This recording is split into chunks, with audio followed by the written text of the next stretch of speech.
Welcome to another episode of The Paragon Path. This is episode 5, The Glorious Warriors. We have 6 fantastic guests with us today, and we will be discussing the warrior class with intense detail.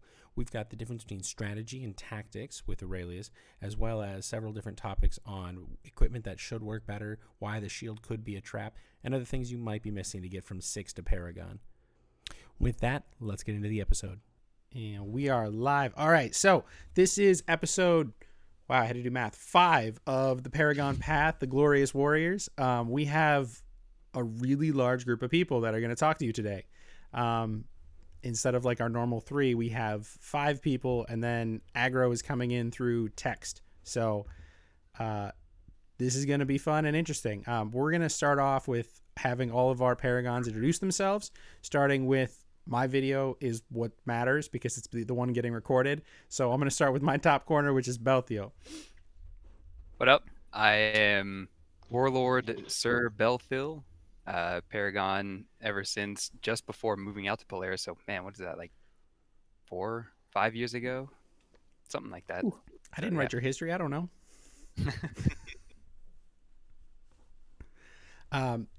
We'll move to Magnus, which is right next to me. Hi, Sir Magnus. Been in the game for about 13 years now. I started in 2007. Been a Paragon like just near the turn of V8. It was actually Lily that gave me my Paragon Warrior. Definitely one of my favorite classes, and very excited to talk about it. All right, then we're going to move down to Lily, who just waved his hand. Hola. Okay, let's see if I can do this. Sir Warlord Deathlily Megatron Sunshine, the other stuff that people have added.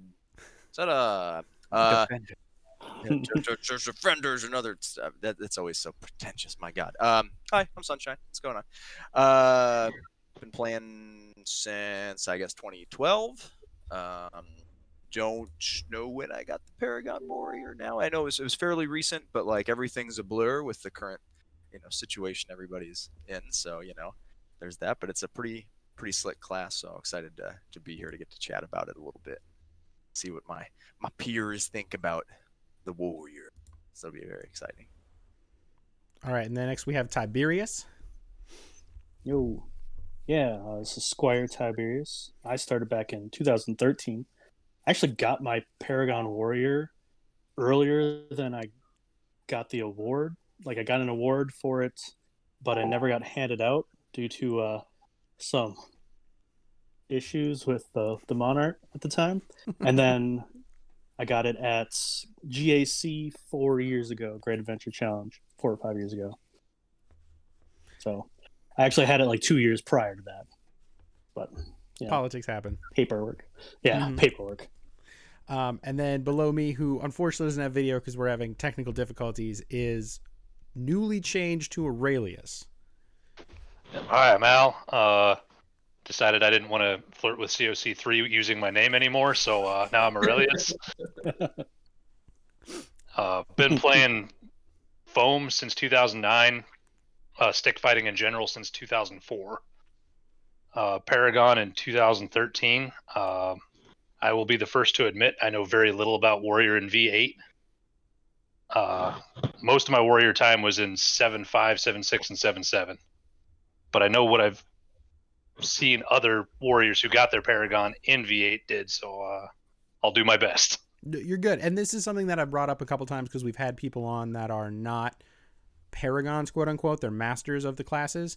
A lot of the higher end difficulties and like tactical things don't change between edition. It's a lot of knowing your abilities, knowing how to manipulate the field, and then just utilizing that to the best of the tactical situation, which we'll talk about. So that there's a good reason that we have people that aren't Paragons, quote unquote, on the channel. So we have, years of experience and being able to be tactical all around. With that, we've got to set a rubric for ourselves. So we want to make sure we state what we think a Paragon is versus either a good player or a level 6. I forgot. Aggro is coming in through text. He's been playing for longer than me, but not by that much longer. And he got his Paragon 2 or 3 years ago. 2 years ago. 2 years ago. I was the one to recommend him. Okay. Yeah. He's unfortunately unable to discuss with us, but he wrote down all his answers so I could tell you guys. So we have technically 6. There's a lot of people. All right. So our rubric.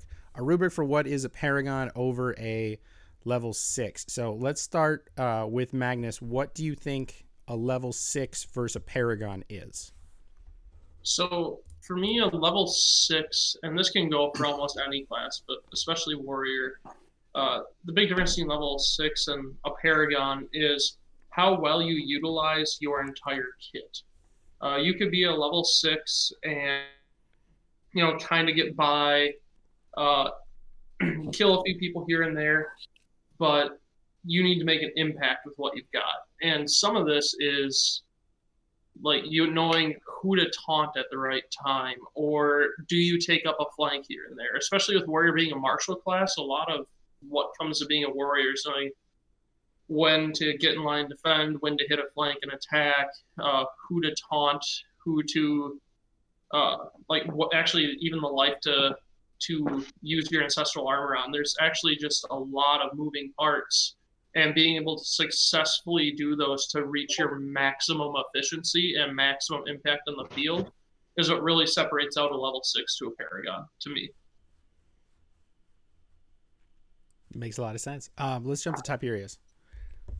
Yeah, I mean, Charlie's got the basis of that down that I would agree with. The one biggest part that I think that stands out to me is you become a master more of teamwork than being an individual at that point, because yes, you can be a level 6 and be any class.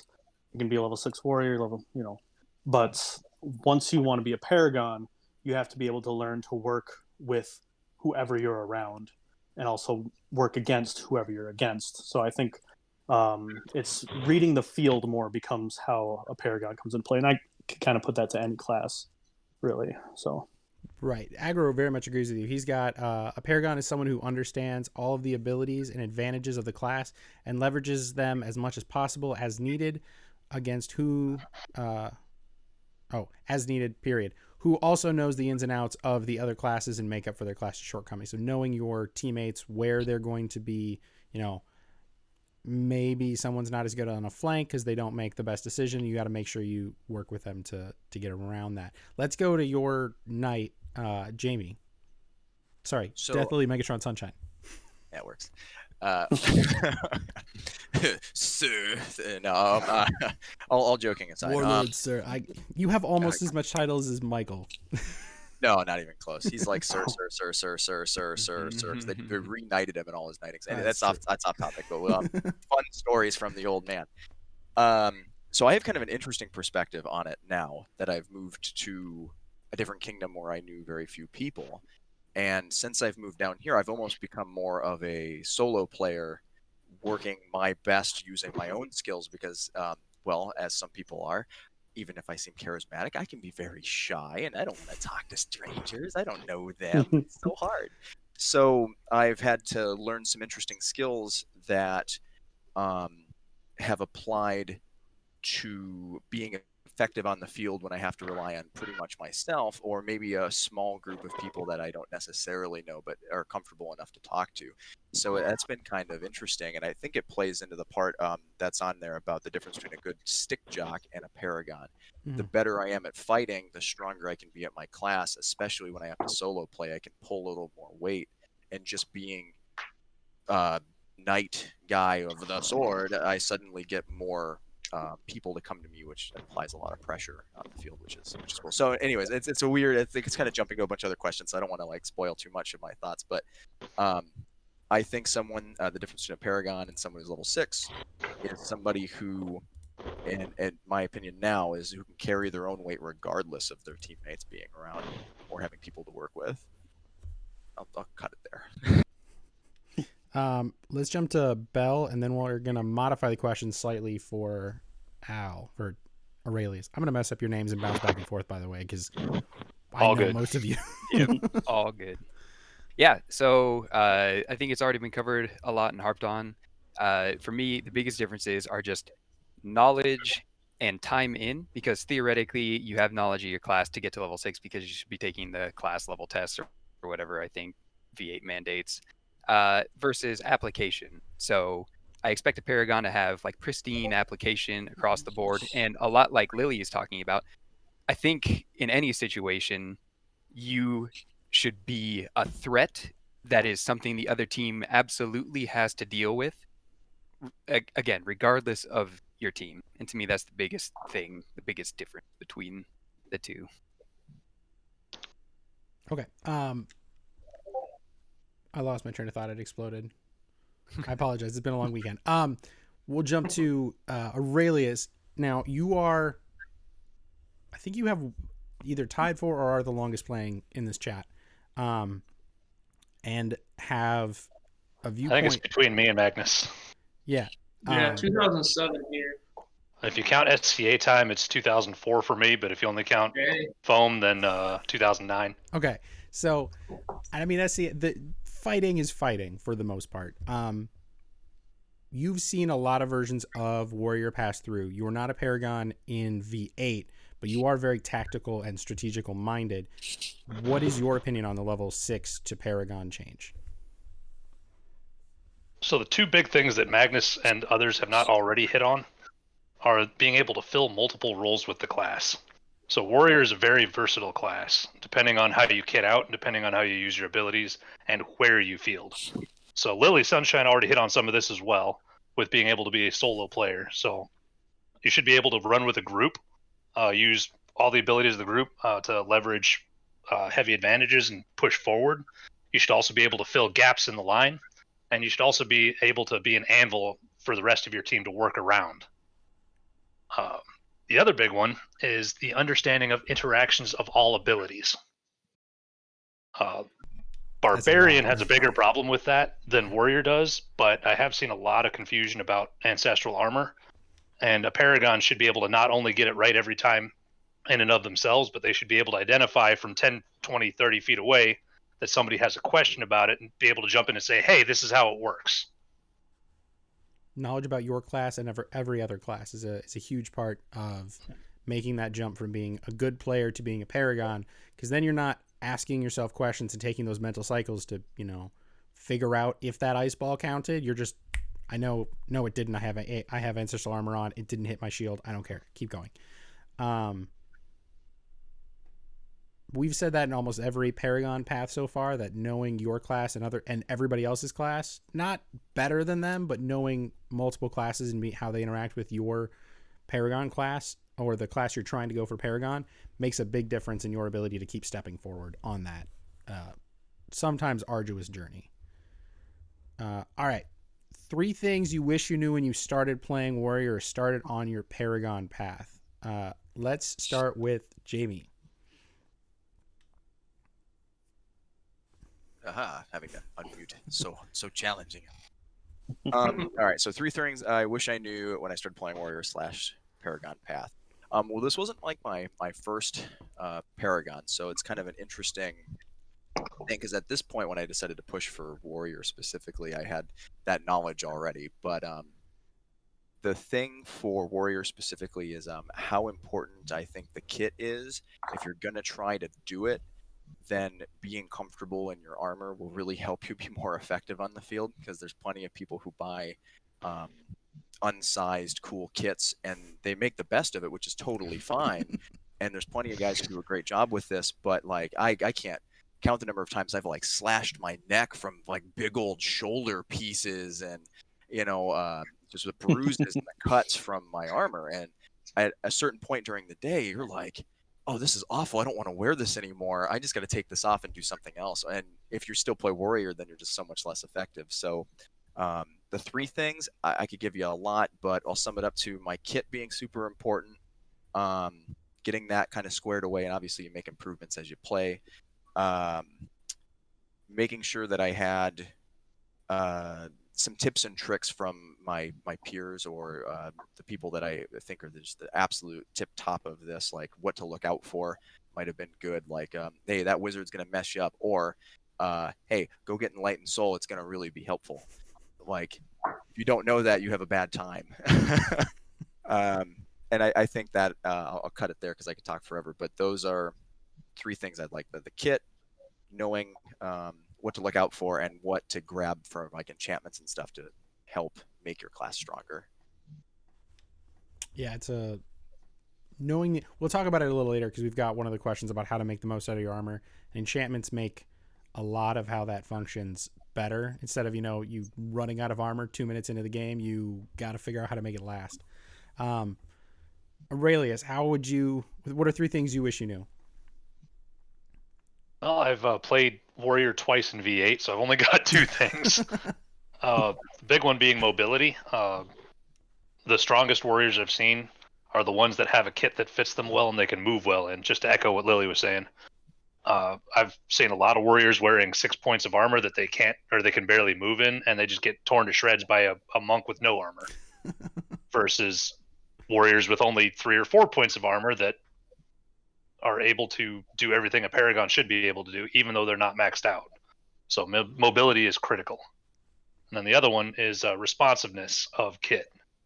One of the problems I've seen and have in fact experienced, because I make a lot of armor, is if it's too protective, that also ends up making you a liability on the field. In that if somebody comes up and drum rolls you and you don't notice that you've been hit, suddenly you become a cheater, whether or not you intended to be or even knew you were being one.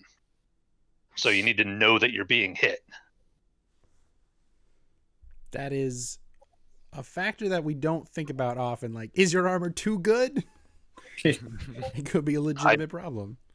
In my early days, I had horrible problems with that because I had high quality SCA armor that I took to Penzik and didn't get bruised. Like I had a 300-pound former ranger shove me through a gate bodily and didn't get a bruise from it. A foam stick, I didn't even notice I was being hit half the time. Right. It's a so I ended balance. So I ended up changing up my kit entirely to, even if I couldn't feel it, I could at least hear it. Right. So that's another critical thing, figuring out how your armor interacts with other players. That's a factor I did not think of that you really do have to pay attention to, because it's we're trying not to cheat. Unfortunately, our game is not realistic enough to give us like the imaginary ability that your arm is now not usable or something like that. Magnus, what about you? 3 things. So this is going to be echoing and another echoing kit. When Jamie mentioned big fancy shoulder plates and big chunky armor, that's absolutely what my kit currently still is. My goal is to actually get another kit built or bought in some way, shape, or form. I actually cauliflowered out my left ear because of it. Like, there's actually like forever like more cartilage in spots where it should be. It shouldn't be here, all because I went to take a swing and I brought up my shield to defend against something, and that shoulder plate slammed straight into my head, and it was a bad time. So I really wish when I did originally have the money to buy all my gear, somebody was like, hey man, function over form. Yeah, it looks cool. You look like some sort of World of Warcraft warrior, but maybe you shouldn't. And nobody was there to stop me when I was hitting that buy button, and here I am. It looks really cool as a display piece right now. That's the best I can really say with that. So yeah, no, that's the biggest thing, is make sure you get a kit that actually works for you and not against you. That's the biggest thing. Mine worked against me, and I paid for it in pain. Like running around trying to keep up and do things. It hurt and it sucked. Another thing is so that's the first and foremost thing. Another thing to reiterate with this as well, it falls into the armor category, but I wish when I first started out, this was V7 Magnus from eons ago, because Warrior was my first class, was the importance of leg armor in general is so incredibly high in our game. And there are so many people that play Warrior that do not have leg armor. just buy it. I wish I knew that ahead of time too. Just get leg armor. And then for the third thing was just all the unique things. And this could have been from reading the rules a little bit more when we switched to V8 Amp Guard, was just how incredibly awesome Ancestral Armor actually can be when utilized correctly. You can turn into a one-man wrecking crew if you do it correctly, and it is beautiful. Never underestimate the Ancestral Armor. That's what I got. Points of armor, like you put it on, Yeah. now you have 6 points against Crush Break, and you ignore some spell balls. Like, that's pretty good. Yeah, I'd say even majority is spell balls, really. Mm-hmm. Yeah. And it's nuts. Just make sure you know what stops it or what goes through it. That's skipping wizard with DMAG and battle mage. Mhm. So we talked about armor fitting really well, and Bell, you are wearing a piece of armor that you showed off can't hit your ears very easily. Yeah, exactly. I can come all the way up. It hits my headphones a little bit, but I can go all the way vertical and it won't impact my head because, like Charlie, I'm a big fan of them blade breaker pauldrons, and they hit your head when you raise your head over your arm, or you raise your arm over your head. It's not good. Yeah. There's a reason that like the glitching happens in World of Warcraft whenever they're fighting. The shoulders are just going through their heads Yeah. or their I didn't pay bodies. attention to that. So, Bell, what are 3 things that you wish you would have known at the beginning? Yeah. So the majority of your power comes from all of your equipment, and that's not just the armor, right? Like, people focus on the armor a lot because warrior can wear the most of it. Mhm. But just in general, say like you have swords and stuff like that, they get broken by you blocking arrows and stuff. You need more equipment, and you're not always going to have a scavenge available for getting it. So bring literally a whole truckload of weapons and stuff out onto the field, and that can supplement your power because you can do stuff like that and not have to worry about having a scavenge available. So the more equipment you can have, you have access to all of it. Bring it all. Next thing is one of the things that I used to love to do, and I don't so much anymore, is I liked to carry a shield a lot because, like, hey, this is like primary line of defense, and then my armor is secondary line of defense. And my mindset has changed on that. As the more armor I got, the less, like, the more I felt a shield got in the way, and I wanted to be able to trade up in those situations instead. So what's the point of wearing all this armor if I'm just going to get, like, if I'm just going to block it all day with my shield or something? I want to be creating an environment where people are swinging on me and I'm hitting them back. So the more armor you have, I tend to find the less valuable a shield is to me personally, just the way that I want to do stuff. And then also the biggest thing is keeping track of armor and all of your points, especially because it's location based. And a lot of times you're getting whacked on by multiple people. If you're, in the middle, going against everybody, it's going to be a humongous pain, and always erring on the side of fair, like trying not to screw people over because of that, because it becomes a cluster when you're engaging multiple people or just keeping track of multiple hit locations. So keeping track of the armor, third most important thing that I didn't realize when I started out. Big pain. It's a lot of math that you got to just keep going through in your head. Yeah. Fast math. Fast. Yeah. It's fast. Yeah, absolutely. There's some tricks to help with that, but at the end of the day, you got to figure out how to track it on your own. Mm-hmm. All right, Ty, 3 things. Yeah, so I mean, a lot of them were covered, but I'm just gonna kind of go through my own little version of it. Like Charlie said, leg armor. I started out V7. I had my chainmail, and I was like, all right, 4 points right off the bat. I'm like, feel good, and then leg, and drop down, and then leg again, and then drop down. So I was like, after my first event, I got home and I just sewed together some like chap gambeson for 1 point of armor, and the entire game changed for me. It was just like leg, fucking beat. Okay, done. All right, put other leg forward when fighting now. So that leg armor changes, I think, the entire game. Even if you just wear your gambeson and have like a point everywhere, makes you a little more effective than anything. But yeah, and then as Bell said, like, to diversify your weapons, you can wear the most points of armor, but you also have the most melee stuff. So you can span your weapon class to basically anything. You're going in the woods.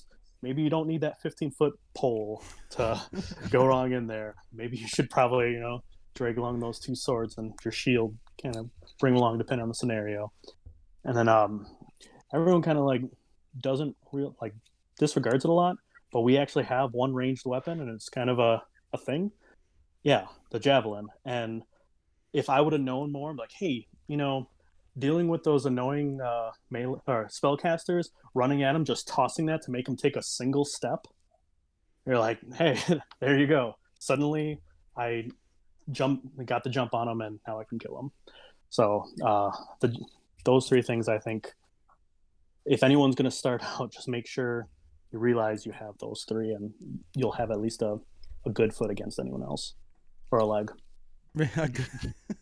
Get that leg armor. We've talked about that on the paladin one. The javelins are super nice, and they're basically a break con for melee classes.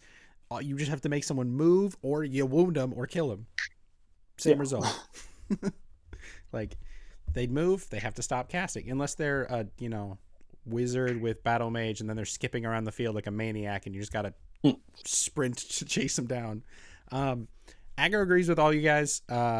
He says his biggest hurdle was getting armor that suited him, and where he could get it from. He's got, I think it's from Russia or something like that. It's over in Eastern Europe.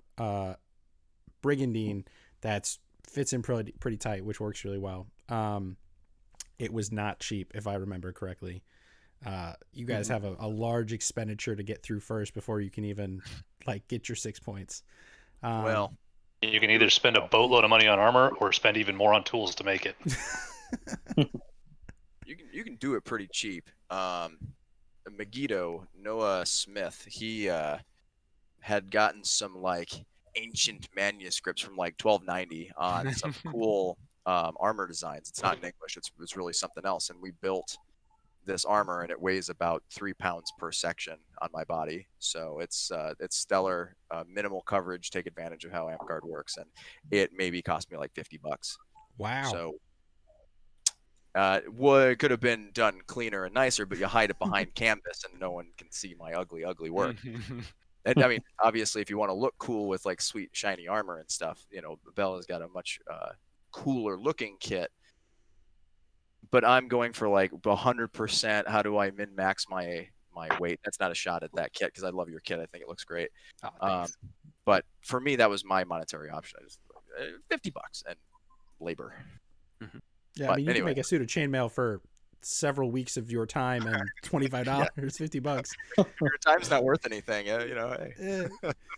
I know the change from V7 to V8 also killed the most cash effective way to reach 6 points, because you had penny brig and washer brig and all these very different types of brig, and you slap a gambeson under that, you're at 6 points and you were good to go.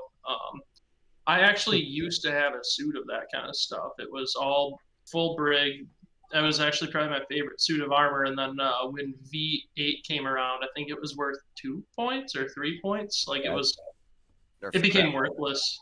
So it was scrap. I gave it away at that point, because I'm like, well, this is worthless. It's too heavy for something that's worth 2 points. And I don't see the rules changing anytime soon for it, unfortunately. So the one thing that Aggro has that you guys didn't mention was learning to talk to your team like a general, and being able to talk and direct your team around the field. That was his one thing that he wished he learned to do better at the beginning. No, that's the paladin check. Get out of here. The paladins are the group leader. Everybody knows that. Yeah, just let Michael know me about everything. Tell me what to do, boss. You need that guy dead? All right. Let's do it. Go. Charge. But I mean, you guys, several of you have made your name got more recognition from making those bigger pushes at bigger battle games, like Keep on the Borderlands. I know, Charlie, there's a story about you leading a charge of 5 to 10 people through a doorway and just barreling through with force. It was totally safe, and only one guy got trampled, and I had nothing to do with it. Good job, Charlie. I wasn't involved. that was the one that I think earned me my Paragon. Yeah. Yep. Remember, be safe. The shortest of recaps, I promise. This may cover something else. I'm not going to reread through the thing real quick to tell the quick little story, but Warrior shines so well in objective games because of the number of points of armor that you have. And in that particular instance that earned Charlie this thing, okay, I was involved. I got every warrior that I could find, or every person in armor together, and we essentially made a wedge, and we went through the gates of keep. And all I did is push them forward. And Charlie is a wonderful soul for this because he's I can do that thing. I'm going to go do it and be damned the consequences to me. Like, that's okay. Obviously be safe to everyone else. But in this case, I know this guy can do this, and I know that we want to get to that objective. So if you put all these guys in armor and you have them all march forward, they literally could not hit them more times than they had points of armor before we would get to the objective to take the objective. Simple. They didn't even have to swing. They didn't even have to fight. They just had too many points. It was me or somebody else walked in behind all of them and took the point, and yeah, we scored. That's it. Game. GG's. Good job, guys. It's very, very neat, and it's an underlooked strategy that sometimes they don't even have to swing their swords if there's just enough of them. Yeah, absolutely. Like, I know for that specific scenario, I held up my shield as hard as I could and just left it in that one spot and just, like, went forward and just kept going forward and pushing and pushing and pushing. It's like, yep, I got hit a lot now. Yep, dead.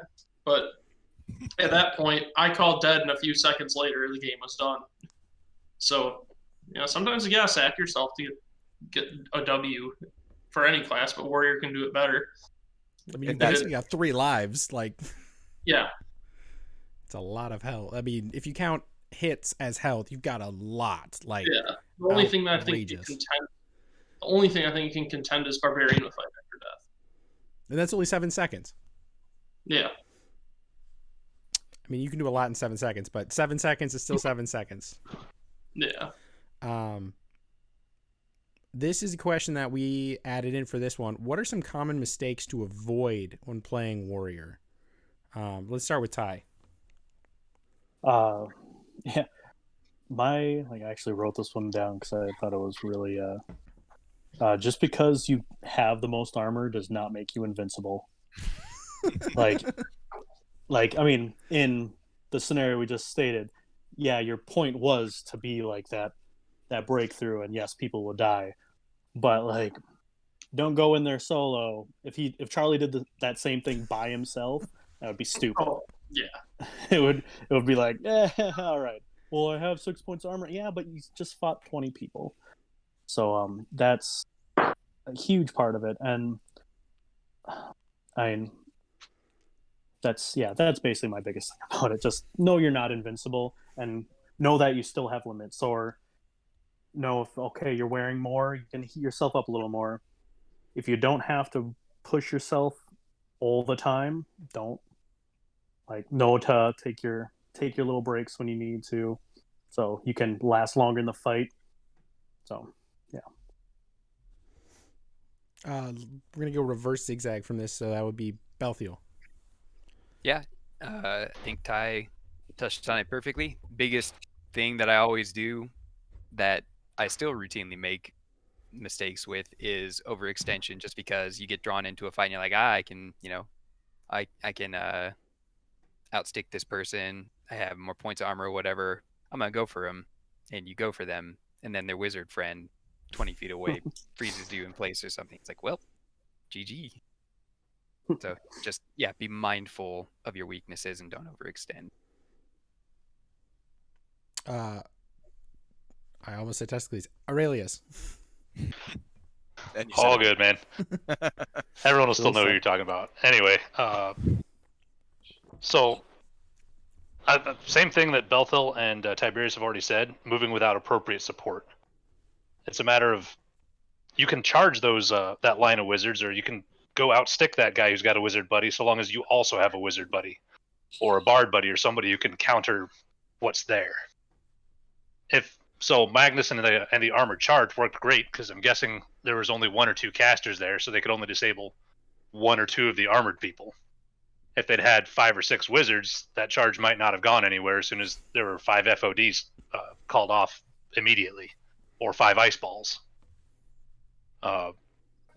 Back when Sol Invictus was still a thing, we won a castle battle at Keep by waiting for a fat guy in a bunch of armor to walk into the gate and ice balling him repeatedly. So we effectively closed the gate because the guy didn't move with appropriate support. There was no healer there to release him. There was nobody there to silence our caster. We just kept ice balling him over and over and over. I have to comment on that. That guy is a fool. Take a death, go back and get out of there. Amp we can always take a death. He is a fool. Good on him for the role play of the thing, but that is not the winning spirit. Get the hell out of there and let your teammates through. So you missed a critical part, Lily. We picked a fat guy in armor. He did not want to walk all the way back. I don't want him on my team. Not because he's fat or anything like that. He's just not being a team player. Bingo. We selected our target carefully. You guys were people until he came up. It's like this guy, that guy. Healer, you go ahead and ice ball that guy. Just doing background. You have some like dossiers on the opponents. Just like, oh, he doesn't want to walk back at all. Yes. He's huffing and puffing. He's got a tower shield. He's wearing a boatload of really cool looking armor that he can't move in. Yeah, he's not going to walk. We'll ice ball him. It's really just some drunk guy you guys found, and you're like, hey, man, we'll give you all this armor. That's all right. No worries. It'll be fun. I promise. I'm going to go ahead and write that strat down real quick. Another big mistake is... Yeah. Another big mistake I see is spell interactions with Ancestral. Like we keep harping on what goes through it, what doesn't. We've talked enough about that, so I won't go into it too much more. And then bringing the wrong gear. Belthil already touched on it quite a bit with talking about bringing a shield in when you've got a boatload of armor on. Because how much is that shield really doing for you? If it's a center grip shield, that's not the end of the world because you can ditch it at a moment's notice. If it's a strap shield, I've found that it's actually a liability. Because there are a lot of spells that if you've got your Ancestral up, you can just shrug off. But if they hit your shield, they're enveloping and they still affect you. Mm-hmm. So, and you can't ditch that shield readily. So if somebody breaks it, suddenly you've got a very large, very vulnerable target attached to you. So it's better to bring a couple of swords and some pole arms. Yeah, the Archer rather episode, than having that shield. The Archer episode we talked about, like, if you see someone with a shield, you might as well just shoot that shield because it's a big, easy target instead of, trying to pinpoint a weak spot on them. Pinning arrow doesn't care if you have an ancestral armor and that's a shield. It just done. Yep. Same with ice ball. Same with a lot of other things. Yeah, the only one they really have to hit your armor with is a bance, and then it ignores the armor because that's what a bance does.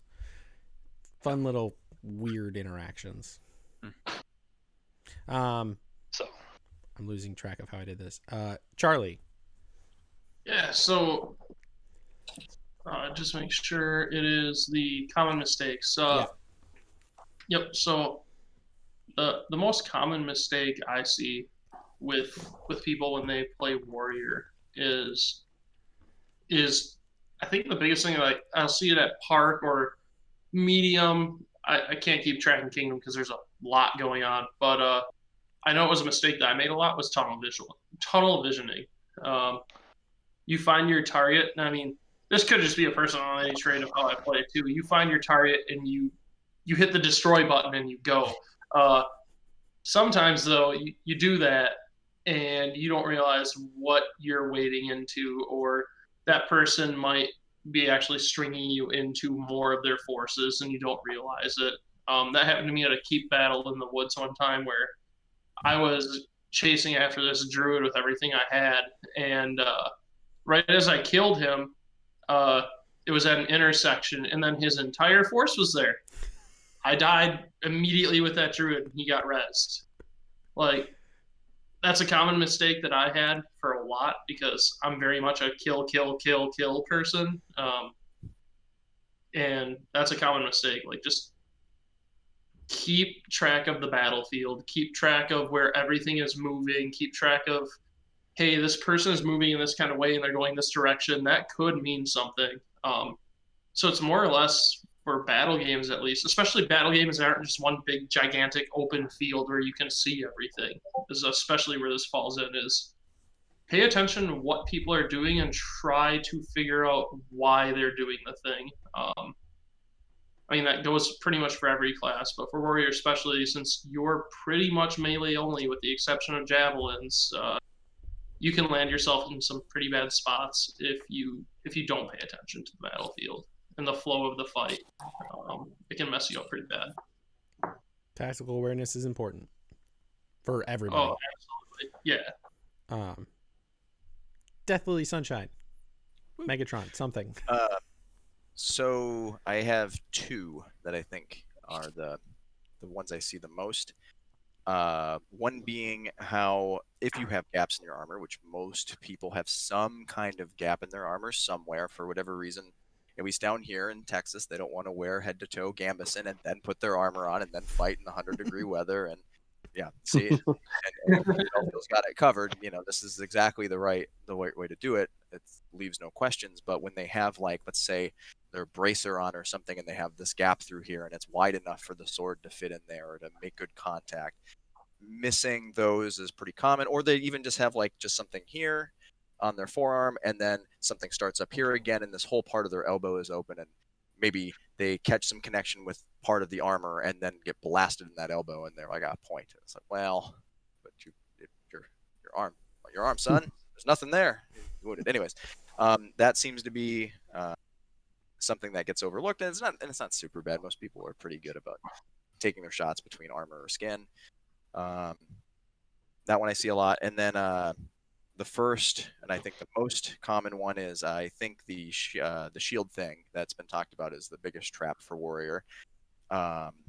It's like your least good equipment option for Warrior specifically because of the armor, at least in my opinion. I would rather, pole arms are king, specifically crushing breaking, especially if you're competitive with the crushing breaking build.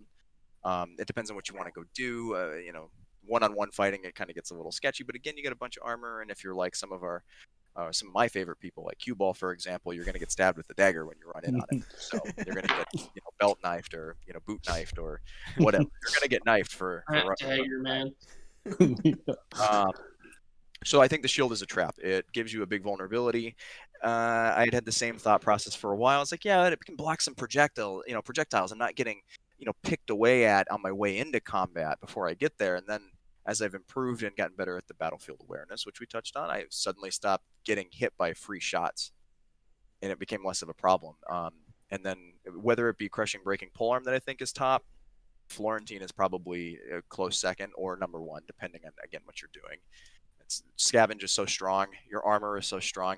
I don't care if they hit me. I've some of the advice I got from he who shall not be named in the Amtgard world, if you know who that is.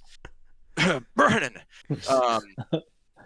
Fantastic fighter. People can say what they want about him, whatever. Anyways, the advice that I'd gotten right away, probably in like my third year of this game from an interaction with him, was, you're covered in armor. You can just wade in here. You don't care. They're going to hit you in the body, and you're going to kill them. You're going to scavenge, and you're just going to repeat this process on every 1v1 fight that you ever come across. You don't care. You're going to win. You have 6 points. They don't. I mean, assuming they didn't. And, paraphrasing some. And so, biggest mistake, they use the shield, they get pinned, and then they sit there, and they stay there. And most of the games we play, the lives don't matter. That's the, I guess, third mistake. I'll give you one more. That people don't take a death enough. If that doesn't matter, some people say it's a spirit of the rules. Well, you're giving them kill balls for everything, or giving them kill arrows for everything on you, and that makes you have to run back and forth. And if your kit sucks, then it's really a bummer and it's tiring and whatever. But if your kit is good, okay, that back, and just repeat the process. So take deaths more often.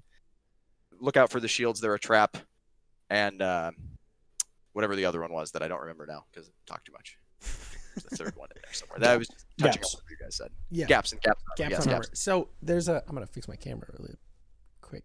So there's something that a lot of people forget about that for me as like a bard, it feels like a really stupid thing to miss, which is harden works on all of your weapons or just your shield.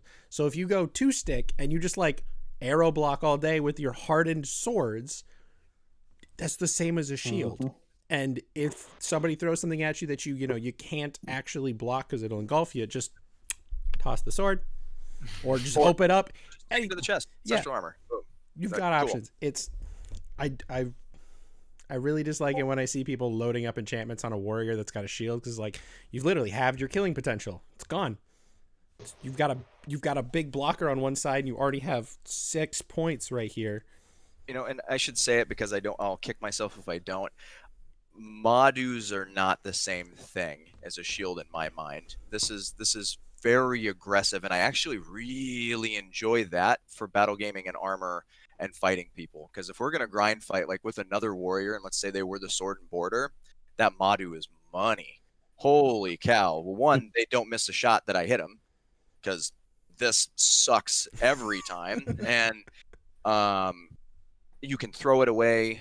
You can use it to block some of those incoming projectiles if you were worried about them, and you get a little more play with that. Like that's different for sure, 100%. I feel like that had to be said. It has offensive potential, right? So Yeah. because of that, innately different. Yeah, I think the one I've seen that's really successful is like a down stick with a max small shield. That's just a center grip, and you can just down stick people for days. You've got basically a full-blown long shield or large shield because of the down stick, but you can just stab people from 4 feet away and not care. Plus, then you only have to move like 6 feet to get out of that 10-foot radius for your scavenge, so you're not having to run back and forth constantly to get out of that line. Moving on to our next question. We've talked about this a little bit, and I'm going to say this answer is probably going to be similar to some of our other ones. Where does the warrior fit on the battlefield? Like roles, positions, meta, and then we'll kind of talk about how size of the field changed just generally. Let's start with Aurelius. Warrior is an extremely it's almost a Swiss Army knife of classes.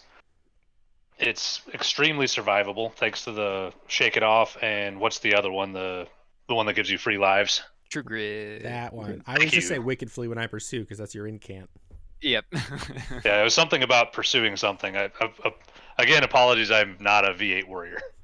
Doing my best here. So, moving on. So I've seen him be a good plug in a line, so long as there aren't so long as the casters in that area have balls and not point and clicks. Aggro in particular, I've seen plug a 20-foot gap in the line against 6 people. He didn't kill anybody, but because he had an 8-foot pole arm and 2 swords on his belt, he was able to hold off 8 or 9 people and keep us from getting rolled. Just by harassing and being mobile and having, again, an appropriate kit. One person managed to get past his pole. He dropped it, had his swords out before they were close enough to swing a shot, and was able to threaten him back enough that he could put his swords down and pick the pole back up. It was like that right there convinced me that he was a Paragon. Charlie, with his rushing the gate, he should be able to tank an assault. Pretty much the only thing you really can't do is consistent long-range threat.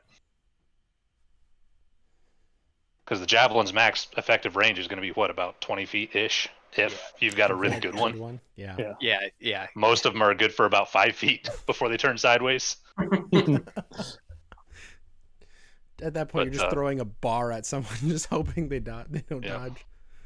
Yep. So, yeah, you can't match a good caster or an archer for long-range threat, but anything inside of about 15 feet, you can threaten with a warrior. It's a good way to put it. Ty? So yeah, kit always the biggest importance there. We belong in the front. I mean, that's where we're best at. I mean, if people can't have the same full kits, like for example, you said Aggro's armor is definitely quite expensive armor. I mean, my last set of plate that I had was around 400-ish, and I got it on sale. I was like, sweet. And I mean, it was good enough, but like if you can't wear your full kit for any reason or not, I feel like you have to blend with your group. Like base it off of what you're with there then. So if you have that guy who's in that full plate, you can supplement him and make him a better full plate wearer. like, or I mean, I kind of do it based off of the group I'm with. Like, so if I'm doing a like a normal park day and there's 10 people, I'm not going out with all 6 points because I'm not going to be that guy. Oh, there's a newbie here and he wants to play warrior and all he's holding is 2 short swords. I'm just going to walk up to him with 6 points and just wreck his day. Bye, newbie, never coming back. I'll wear just like my Gambus and just, kind of show him what the ability, that first level ability, this is all you need to start. Cool. So you can be effective with less depending on where you're at too, and who you're playing with can make it a lot more fun for everyone too. So yeah, we'll talk about that later, making sure you're not ruining park days by showing up with 6 points and just being like, well, kids. Yeah, it's I've got some personal experience with that. But Jamie. Question was where the warrior fits, yeah. Yeah, roles, meta, etc. Yep, size of field, super important. Game, super important. What are the rules? That's all stuff you need to know if you care. You could do what most of us do and not pay attention, goof around while they're explaining the rules, and then what are we doing again? And then hope that you get enough information. But yeah, it like everyone's kind of said, it can fill pretty much any role. My general advice is, unless you are real confident that you can get to a wizard or a very good spellcaster, I just avoid them and go do other stuff. And generally, if they come over to try to stop me, then I just float somewhere else and then repeat this process. But again, game type dependent. They could be great for plugging holes, like we've heard, sitting on a point and holding it while your team is responding and coming back to said point. Tons of stuff. Even just being your person, you as an individual, fill a specific role as well. Brian, for example, Belthil, I would almost guarantee that if he were to show up in that kit and was going to, let's say, just start walking around the right flank, just that's where he starts going, that if any less than 3 to 7 people don't go and respond to it, assuming there's not a spellcaster that can get to him because they've got all the support, well, one, he never has to even fight those guys because he just pulled 3 to 7 people. He's doing his job. He never has to do anything. His role has been filled, and now I have less. If I'm on his team, I have 7 less people to fight elsewhere, and that's excellent. He's done his job. I don't care if he never gets close enough to fight. I'd almost rather he didn't, because he'll probably die, and then they'll come back and get me. That's a lot of people. Like, everyone loses to 7 people. Like, that's typically how this works. So that role right there is the one that I like to see filled. If they're gonna go do something, he has this kit, this fighting ability, pulls bodies, and that makes my job easier elsewhere. And I think that's really, really, really, really important. Depending on the game type, of course. Blah blah blah blah blah. Strategy and choosing the right strategy for the battle game matters a lot. Like, if you decide we're going to tank, and this is a mobile go find the point game, that's not a great plan. Yeah. Well, there's guys who do it, and I know a few out here. I won't name their names because I don't want to hurt anyone's feelings if they happen to see it. And they fill that role well, but their kit and their play style isn't very fluid. They haven't changed very much, and they're fine players if we're doing that particular role. But if we're not, I would rather take that mobile guy, or the person who understands the ability to flip their roles and stuff. So, all right, let's jump up to Belthil. Yeah. So I originally put just offense, skirmisher, and defense, but those all have something in common, which is the ways that I envision them working, courtesy of Lily, rejogged my brain as to why I felt that they belonged in those places, is really just down to objective control or being a distraction. This is something else that'll get covered in the next question. But because of those two things, because of what warrior is, you can always be in close proximity to an objective, and you can always be helping that out, either by soaking some shots, if it's like a cart game where you have to get a bomb to someplace or something like that, or capture the flag. Having more armor in frontline scenarios like that is fantastic. Or conversely serving as a distraction to pull numbers off and away from the main objective or something like that, because warrior represents with a really good kit, they are just such an immense threat. You can't really ignore them if the person knows what they're doing, especially in certain scenarios, which we'll get into later. The best class. But yeah, so those are two big things: distraction, objectives. And Magnus. Yeah, so for the roles a warrior can fill, to me, there is the standard frontliner where you actually do use a shield. It's the one time I'd suggest a shield, actually, as we've heard that shields can downplay. And that would be if you're in something like a bridge war or a close quarter, like side A is here, side B is here, now fight. You're going to want to have maybe even hardened shields at some point so that your other warriors, which is the other main one, is your red polearm warriors, your crush break warriors, can slam down on the enemies and raise hell. So those are like the two main front line that I usually see. Is you have your pure defensive front line, you have an offensive front line, which is usually a polearm, a few Florentines here and there. The one that I like to see, and the one that I like to play the most, is actually flanker, though, where you go off on the sides and you run and you charge people down, you wreak havoc as much as you can, pull aggro, if you will. And you can do that passively, like if it's not an objective game, kind of as Jamie had stated, where you can just pull a ton of people your direction and never really engage, but you just are that threat that is there that they have to deal with. And if they don't send the right people to deal with you, you punish them for it until they do send the right people to deal with you. At that point, you string them along. In objective-based games, Warrior can be actually, I think, really good at scoring objectives or finding objectives, especially depending on terrain. If you're in the woods, I'll use Wolf Creek State Park as an example, since we use that for keep.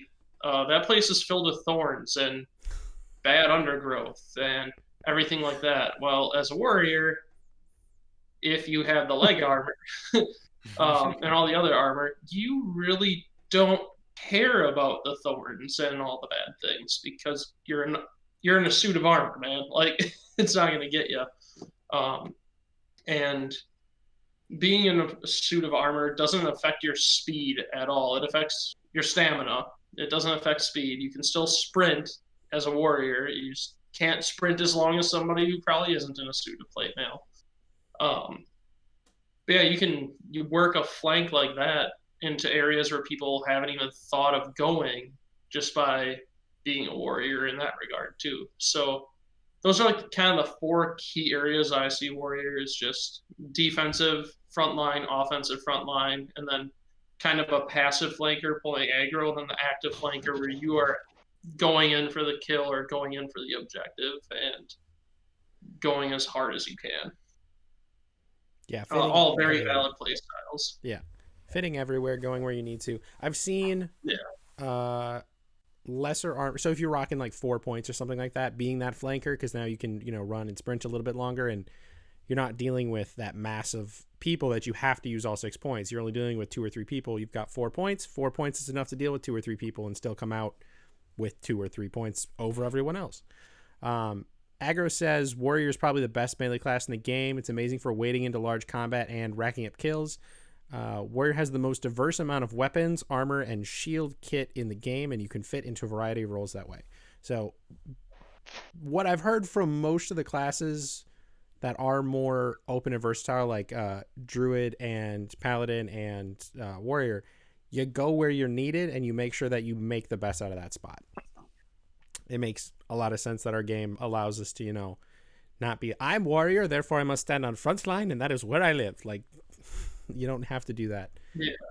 I think it's really nice that our game does give us the freedom to be a different character with every class and choose what you want to be every time you pick up that sash.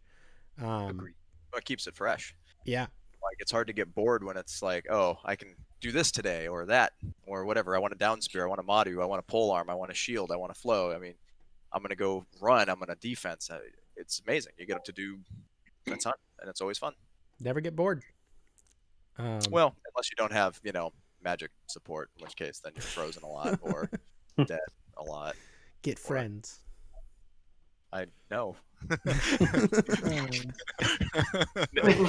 I mean, so teamwork makes the dream work in our game. If you don't go get friends, your weakness will walk up and just end your day. And But hero mode. yeah, I know there's hero. I mean, the only real one-person hero is freaking One Punch Man, and he still has friends. One punch. Yeah, good times. All right, so we're gonna go to abilities. We're gonna stick with one. What is the go-to ability for your class? We're gonna start with Magnus this time. Can we just shout it all out at the same time? Yeah, we all know. I think we're all going to say ancestral. Ready? Yeah. Three, So actually, 2, 1. Ancestral armor. Oh, we got two different answers. Scavenge for sure. Yeah. Which Yeah, one do you I'll have go for with him. sure? 'Cause- So just dodge the spell balls. Don't get hit by the spell balls. If I get shot with an arrow, what do I care? It's only 1 point at 6 points, and then I'll go kill the poor new kid, and now I'm at 6 points again, and repeat this process. Just dodge the spell balls. Stay away from the casters and go succeed. I don't know about you, Jamie, but usually when I'm running around in a suit of plate armor, I've got 3 healers with swift men following me around. I They've don't got have armor friends. fixed before I have a chance to scavenge. That requires friends. That's a good point. Jamie's the cowboy of the group, so Yeah, I'm with him. I'm with Belthil him. likes the cowboy a bit too. Oh yeah. So- really, ancestral is the strongest ability for sure. I mean, I'd say ancestral is the keystone, capstone ability. It is the strongest. So for me, that is like the most one that defines it. Because ancestral, you only get it twice per refresh though, which I mean it's super duper strong. I thought it was 3. For that reason. It's 3.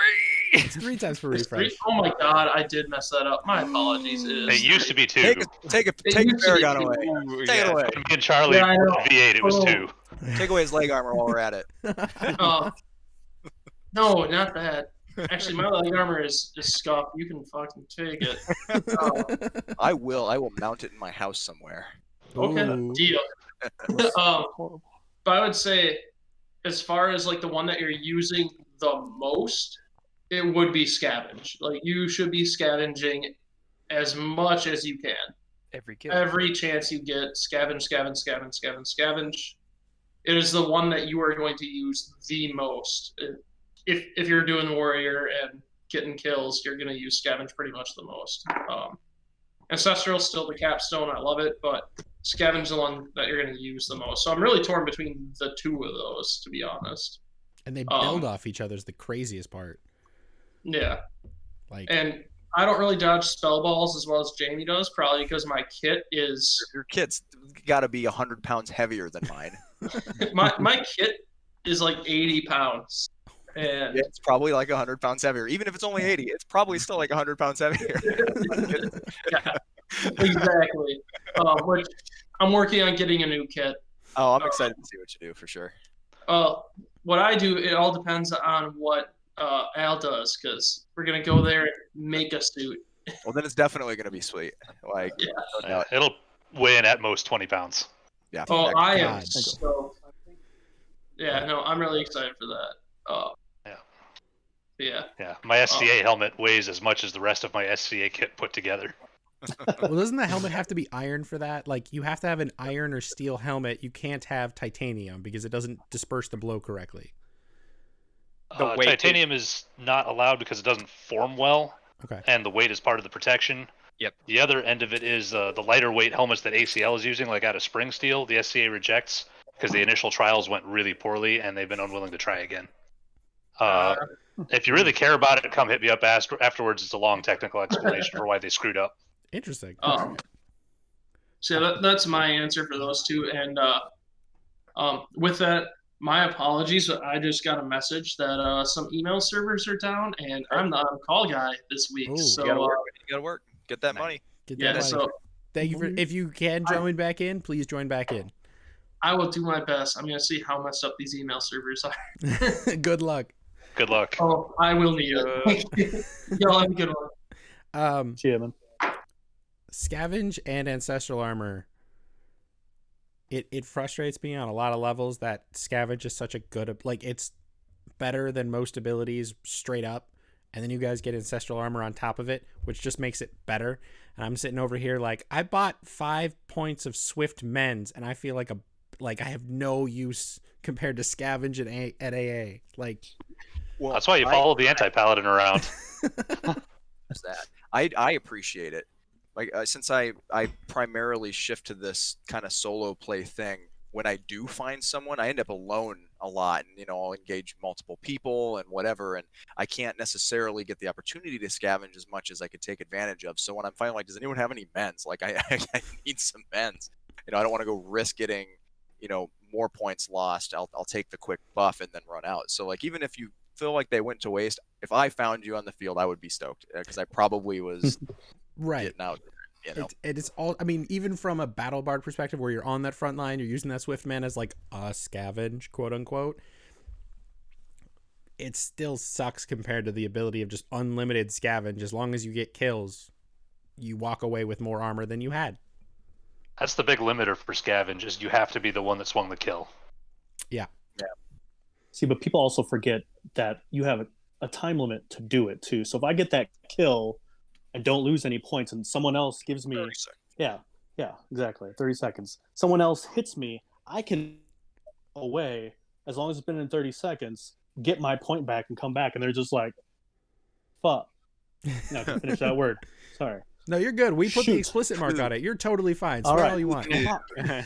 Fudge. Is that why I got that when I signed into the server? I got it. Okay. I was like, I've Must be never 18 seen this and- warrior in my or this I have- warning in my life. So good about my language, I didn't notice. That's too bad. Well, damn it, we're gonna get back at it.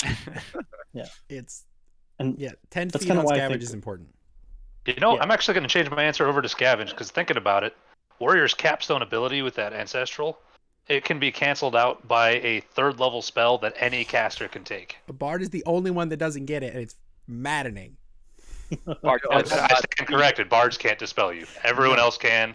And druids can have up to 30 dispels, if I recall correctly, per Yeah. life. Machine gun druid. Yeah. That is why I value scavenge so highly. Is that like ancestral is the most powerful ability, but like scavenge in long games where we've played these like 45-minute games, like even if I'm doing my best to avoid dispels, I've probably been dispelled or died with the ancestral. Like it just There's no way to make it persistent. It ends when you die. So I really value scavenge highly just because it lets me do so much. And we're underplaying how important harden is for the style that I play, since I harden my weapons and go out there with those and use that kind of aggressively, passively blocking arrows or projectiles on their way, and however you want to look at it. Mhm. So, but yeah, the kit is just good. Like, I mean, I don't know what else to tell you. Like, Warrior has a great kit. It's really hard to be upset about any of its abilities, really. I mean, like, I would compare Warrior is the druid equivalent of the melee classes compared to the caster classes. Like, there's not very many spells in the druid list that's bad or unusable.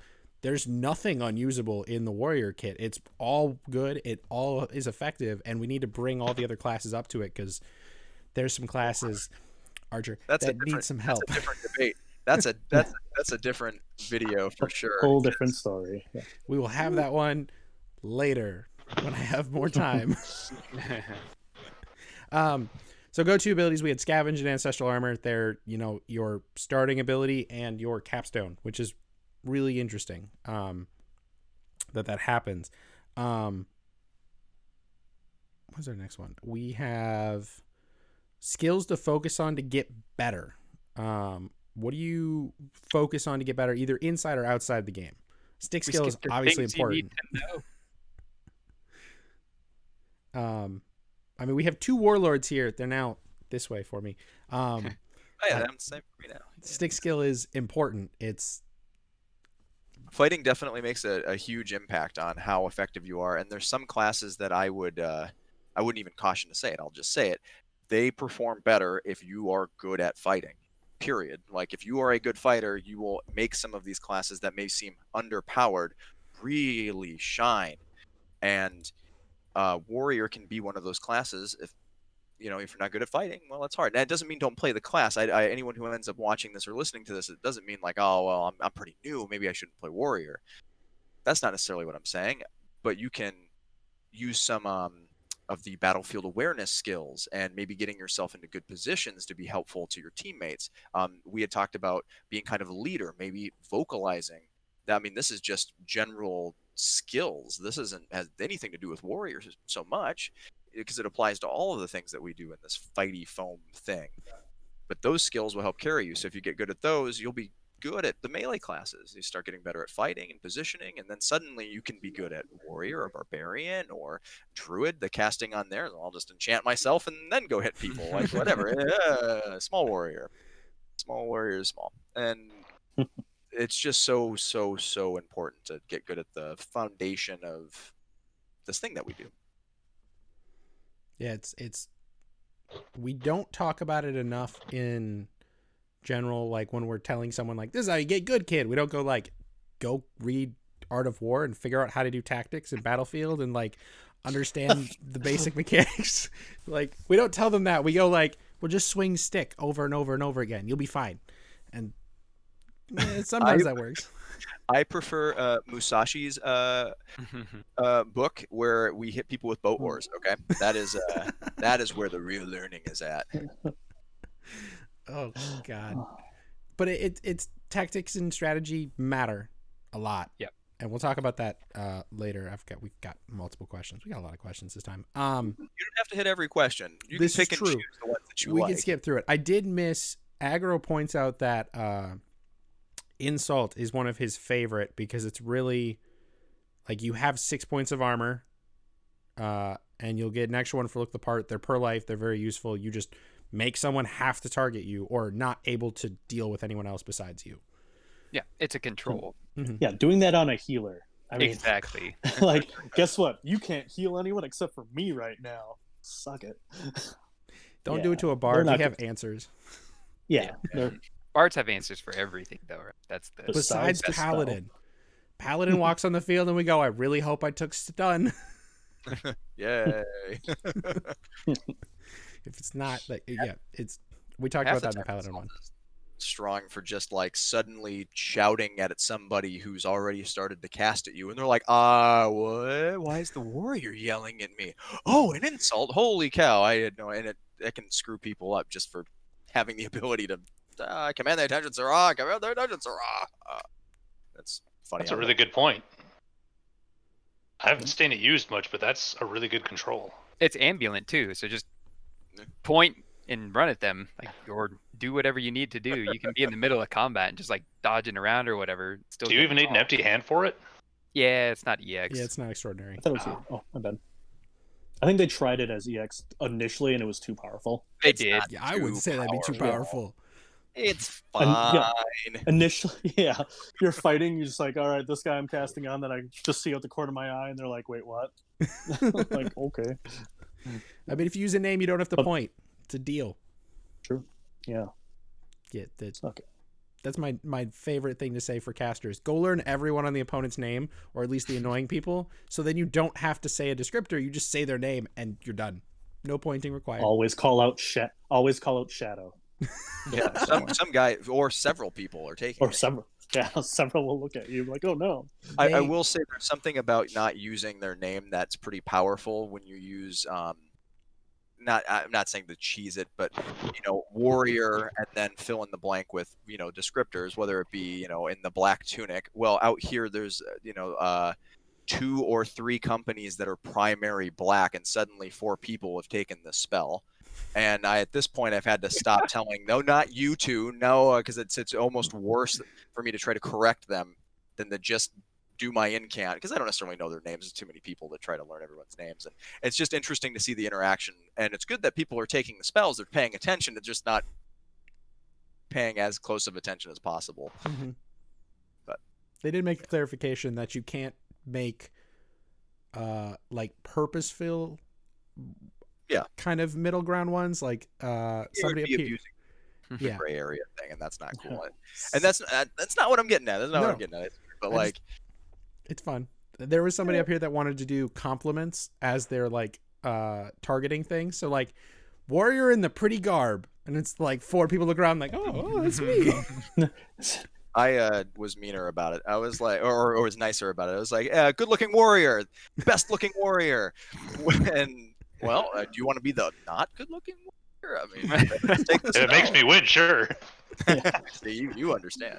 Winner's attitude. That's what it is. You just put on a scowl and be like, I'm definitely not the best, and then keep going. Have you seen this face? It's terrible. Focus on getting better.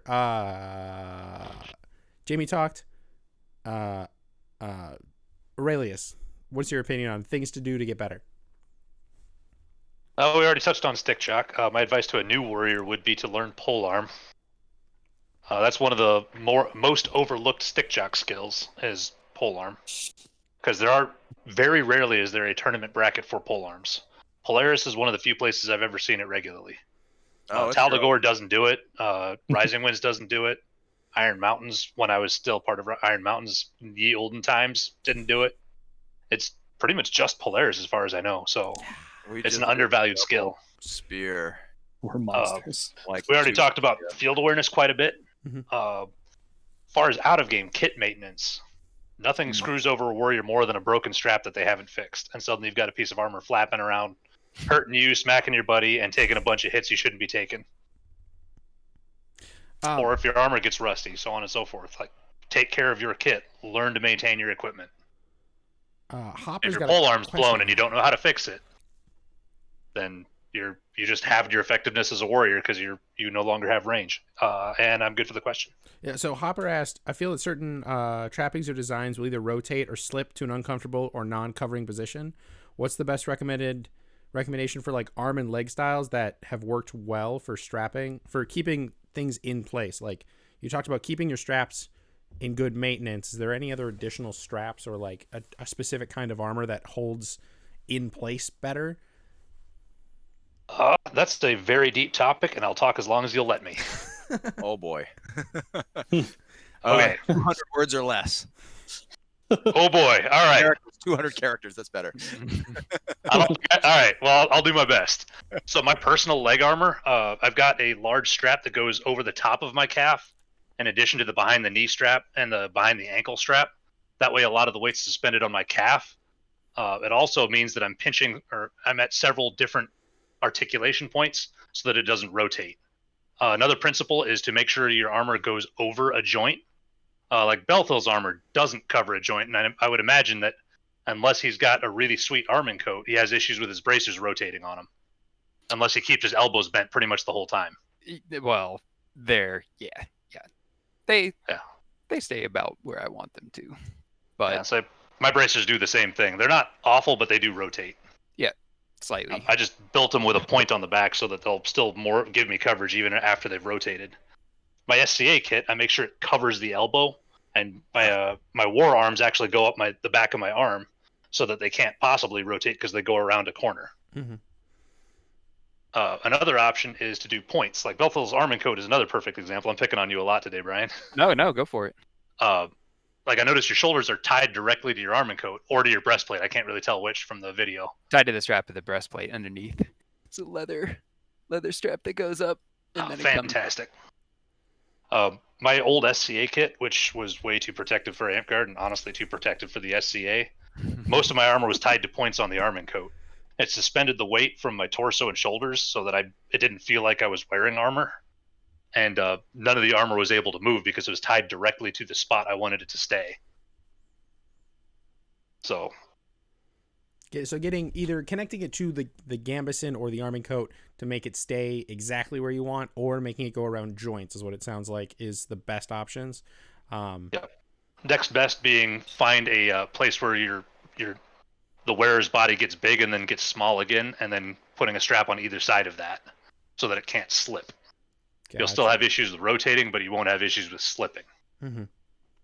Yeah, our bodies. Like my legs are pretty much tubes, or not tubes, cones. Like I've skipped a lot of leg days. Sorry, Jamie.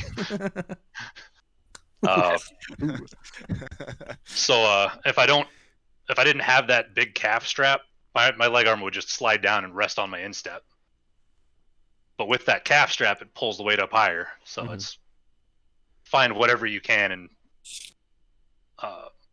get on top of a bit or a swelling if you can't go around a joint.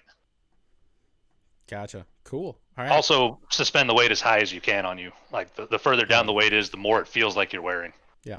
Like an ounce at your wrist feels like a pound at your shoulder, give or take. It changes. It's leverage basically. Yeah. And it's the reason we wear the really tight cinch belts when you got chainmail on. You put all that weight from your shoulders to your waist and your hips, where you can support more of your weight.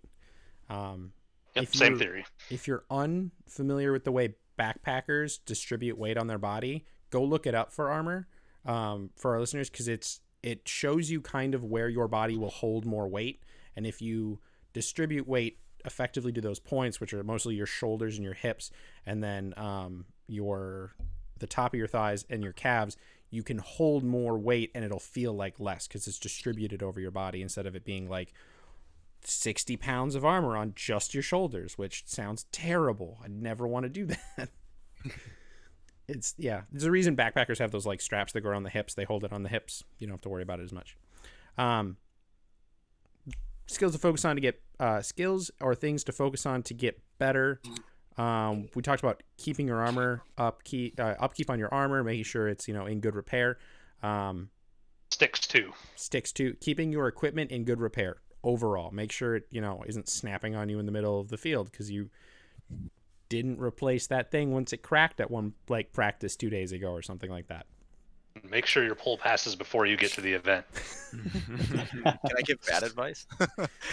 Because there's always some bad advice. It always has 3 good shots left, and weapon check are, optional. Chances of Harry actually watching this? They're slim to none. He'll never see it. That was for you and me. Pretty much. Well, and I guess Merrick as well. Well, actually, really, who doesn't know Arthon? He's the GOAT. He's the GOAT. There's a Sir Duffer has goats, and the Whack Crew, which is another podcast, is trying to convince them to name one of their goats Arthon. So we'll have a goat Arthon, and then Arthon the goat, and we need to get them together for a photo op. That's what needs to happen. All right, Ty, things to work on to get better. Well, pole arms was on my list there too. So, because yeah, tunnel vision, kind of like Charlie talked about a little earlier. Like, just it has its place. Like, don't be wrong, people with tunnel vision can be amazing at what they do, but then they do that one thing, and then they're like done with it. And it's kind of like a dog just sitting there kind of looking around.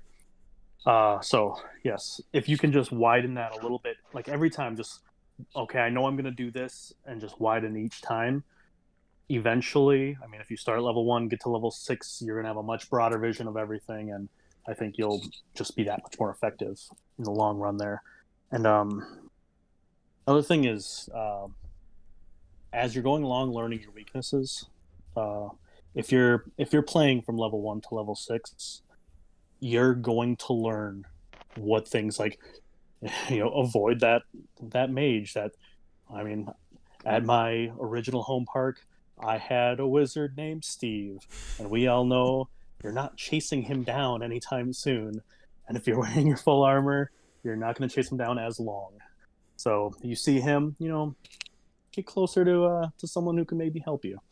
So you just kind of figure out your weaknesses as you go. So I think that's a good way to constantly improve, is knowing, just if you have to pick out a few people on the other team, be like, all right, I know what this person is normally going to do. This is how I combat that during this one. And just taking these little tiny things each time you go out there and learning from it, I think would just overall make you that warrior that everyone can either fear or hope they get to put on their team with. So, Bell? Yeah. Man, I think one of the biggest things that you should focus on, because it's something that is not typically thought of, and not something that I used to do until I saw Zach do it, Balder, is getting good at the charging cant, so you can always keep your shake it off up, because that can be really useful, and you can constantly be trying to rotate that so you should always have it there. So just practicing incantations so you can get good and quick at them to be responsive. That's, again, people focus a lot on, like I definitely had fighting with all different types of weapons, keeping track of armor points and stuff. But yeah, I still think it's appreciable to just get good at the incant aspect of Amped Guard too, and be aware of things that can be charged. So that's a different point for whatever. We pointed out earlier, it's weird to think that the warrior is the one doing a lot of casting. Like, you've got an offensive CC spell, but you also have your charge that you need to keep up on some of your stuff. So back and forth, they kind of in and out on what you need to be able to do. And knowing the charging can at any class, I think every class has something they can charge. Yeah, every class has something they can charge at some point. So knowing it is beneficial. Aggro points out cardio. Running in armor sucks.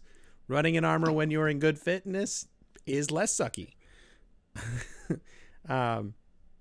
He's got outside the game skills.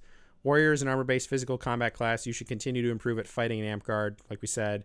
Learn about various armor types and experiment with what your favorite types of armor are. And focus on maintaining at least some physical fitness. Cardio and strength training will help and be able to move around on all that armored equipment. You'll be running down people a lot. Yeah. There was a saying at our park that if you run, you're going to die tired. That started because Vincent would shoot you with a bow. And then when Balder and Aggro and I started there, it was because we will chase you until you die. And if you're better at running, you'll probably end up chasing people and they're not going to like it. It's pretty funny. It's pretty good. I'm surprised there's no sleep in your armor. I mean, how else will you get used to it? Brush your teeth in your armor. Walk around the house in your armor. That'll help you. Your armor. Yeah, that'll help you figure out how like where pinch points and stuff are. So yeah, I know Balder wore his armor on the house for chores. Like, we were roommates for a while. He did chores in his armor for like 2 months. nice. Teach their own. Yeah. I'm not saying I'm doing it, but hey, you could. It's a possibility. We're going to combine recommended tactics because we talk about this later. The difference between tactical and strategic thought processes. So with Warrior, how do we change? First we should do an explanation. And I think Aurelius in the chat we had before, you described the difference between strategic and tactical thought processes really well. Would you mind recanting that for our audience? Absolutely. I'll repeat that for the audience because I'm not going to recant it. I stand by my words. All right. So the difference between a strategic and a tactical threat. A strategic threat is one that is planned for well in advance. For example, in a kingdom level battle game, once the teams are divided up, the team is going to plan around what Belthil is doing.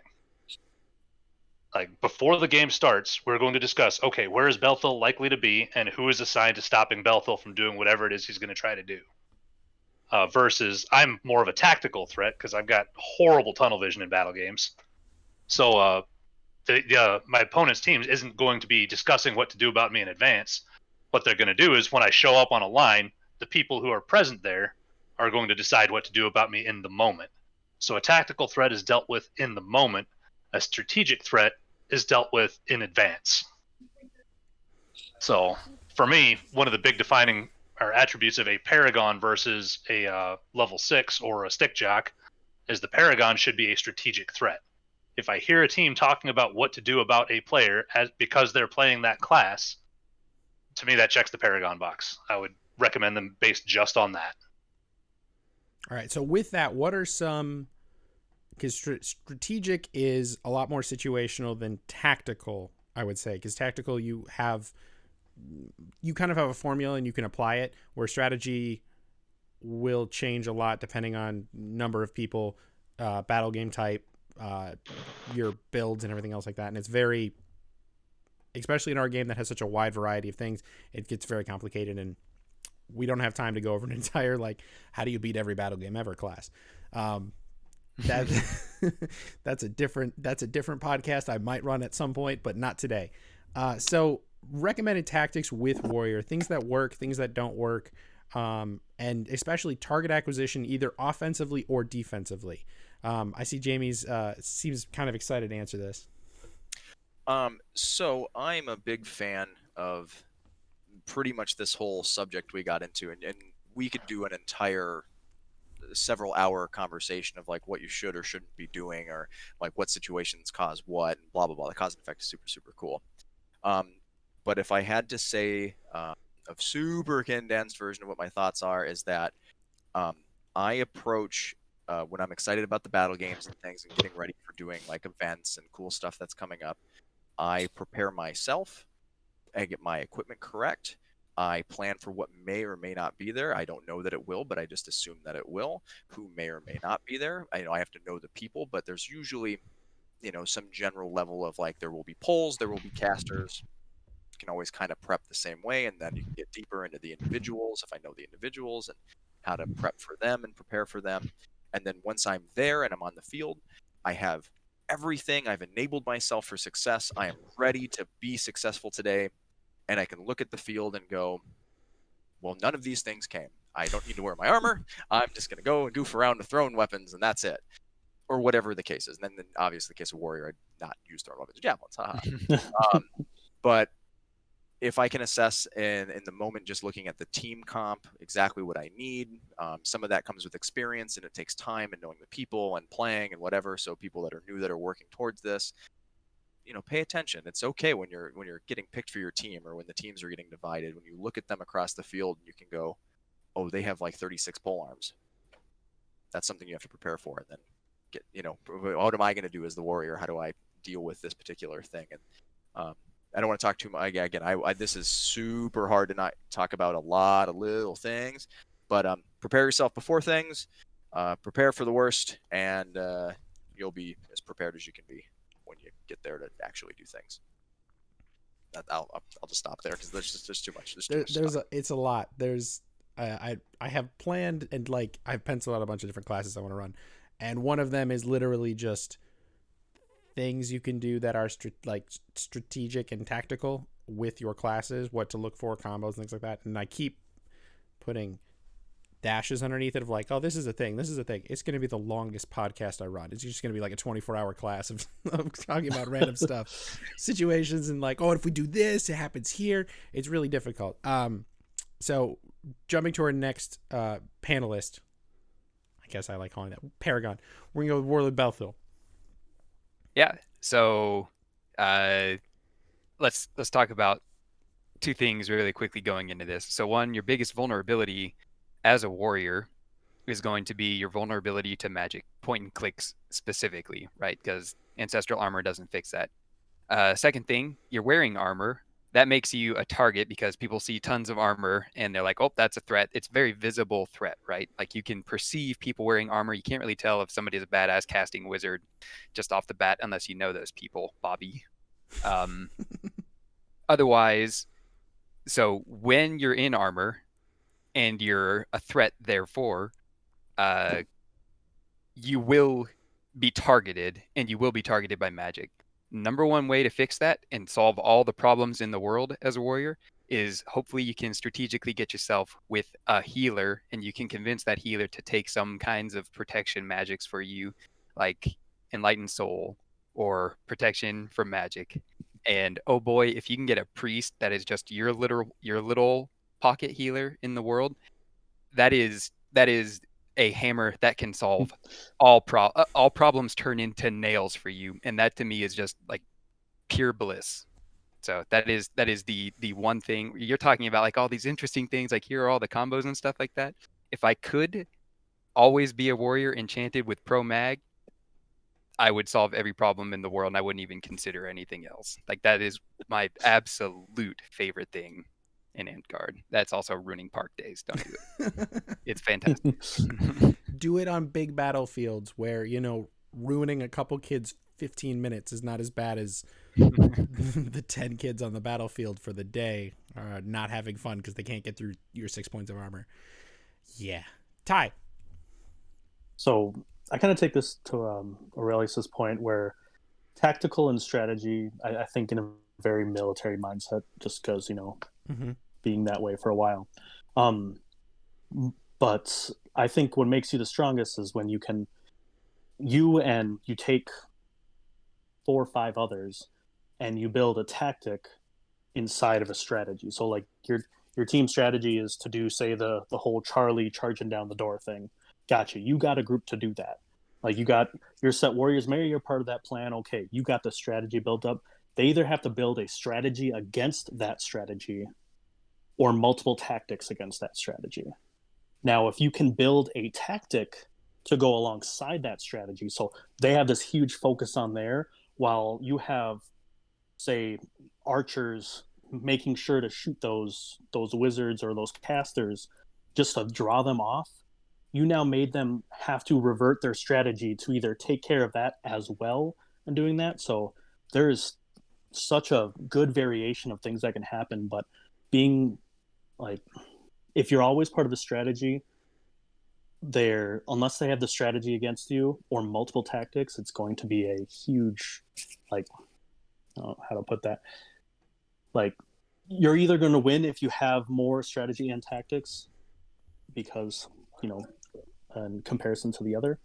But I guess, like he said, with tactics, if you can make a tactic and they have to apply a strategy against your tactic, you are beating the other team. So like Aggro, he's like Aurelius said, they're making a strategy, or like we said, like going against Belthil, making a strategy to go against Belthil, you are already one up on them because they have to do an entire strategy. That means their entire group is meant to focus that thing. So that's like I said, a whole another talk for it, where you can build each part of it. Right, but for the most part, you're like, be the biggest threat or cause enough of a change in their plan or against their plan, so that you have now taken their strategy and thrown it out the window, or manipulated their strategy so that it now has to change, and all you guys are using are tactics to do so. Like, just I'll honestly say Jay, who's slowly eating his pizza over there. Jay is very good at being a alternate tactic person. Like, I remember a specific, I think it was Castlemania I went to, when there was that big tornado or whatever happened and everything was destroyed. And we were fighting, and I was using the polearm at first, but then like he realized there's like, I've got the most armor. Like, I'm just like, here, take this extra sword and be the person, like, be that sacrifice guy. And yeah, I was the only person to run into it. I was definitely dead, but that opened that bridge, and I think we won that in like the next 2 minutes.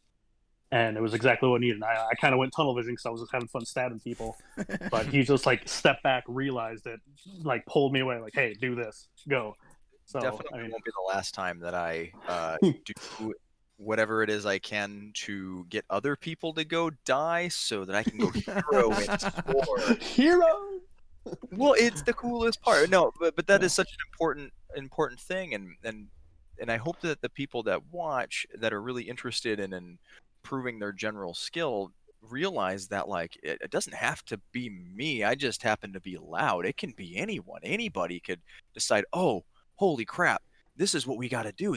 I need to push through this. This guy can do it. Look at this guy in all this armor. And if you're loud and boisterous, it helps. But it really is. It is really something cool. And don't be afraid to use your voice to enhance your tactics and strategies out there on the field. Right. The druids said, especially because they have so many enchantments, you're not the one stunting on the front lines, like, doing cool stuff. You're making your whole team do that instead. And it's a huge difference when you can take, and that's regardless of class. It doesn't matter what class you are. You can make your team better by being a good leader, as long as you know what you're doing. Yeah. Well, they're in a great position to do it too. I know it's a different class, but if you're like the candy druid and you're giving out all your enchantments and you've done this and you basically have nothing else to do, well, you have eyes and feet, and you can be outside of that tunnel vision-y state that people get into in the melee part of things, and you can move around and see where, like, oh crap, we're getting flanked. I really got to pull like the 3 lines of people back, like, hey guys, there's like 8 people coming to kill us. I need you like 8. Come on, let's go. We're doing this. Let's do it. Let's get them. And you can do that as a warrior if you want, but you're usually more important out doing the fighting and whatever. But that warrior could go run over there and stop your whole front end from getting flanked by another team. Mhm. It's just cool. It's such a cool skill, and I hope people do that more. It's really fun. So Aurelius, your fighting company was very big on the strategic and tactical aspects of our game. What is your opinions on some recommended tactics or strategies for Warrior?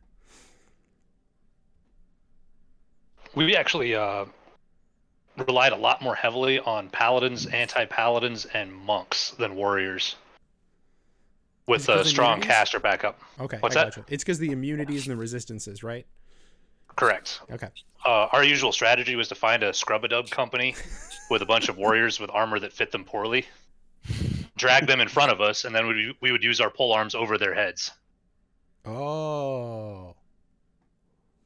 That was our most effective strategy. Because Works. that way, our pole arms were largely invulnerable because any random hits were soaked by the armor in front of us.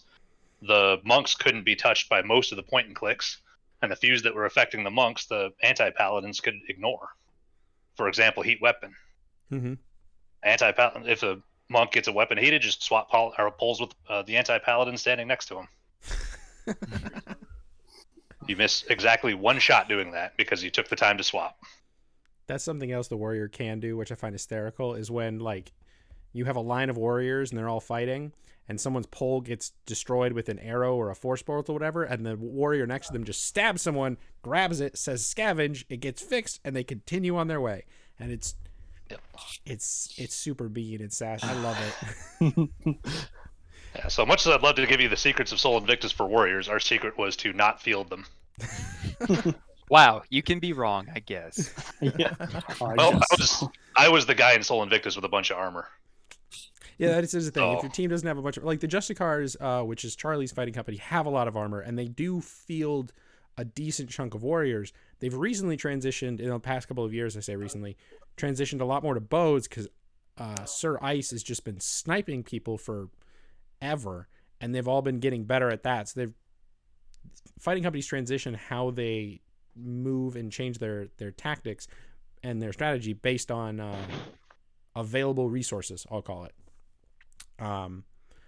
Aggro says the first thing I tend to focus on is manipulating the enemy team's positioning and movement around me in a way that naturally lets the rest of my team do their jobs. We talked about that, counteracting their strategy with tactics.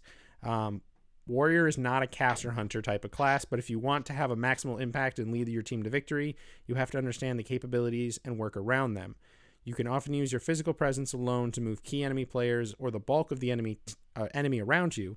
Most people would prefer not to have to engage with the big scary guy with 6 points of armor and open combat. They want to deal with you from 20 feet away so they can use their crowd control magic and put you into death positions that way. So you stay out of kill range. Staying just barely out of 20 feet of range with your caster, out of range with a caster is ideal, so you can engage in targets that are easy for you to deal with while avoiding your hard counters. 20 feet is also terribly small distance. Amp riders are terrible at figuring out what 20 feet is. It is the length of a small car, guys. Like, holy crap.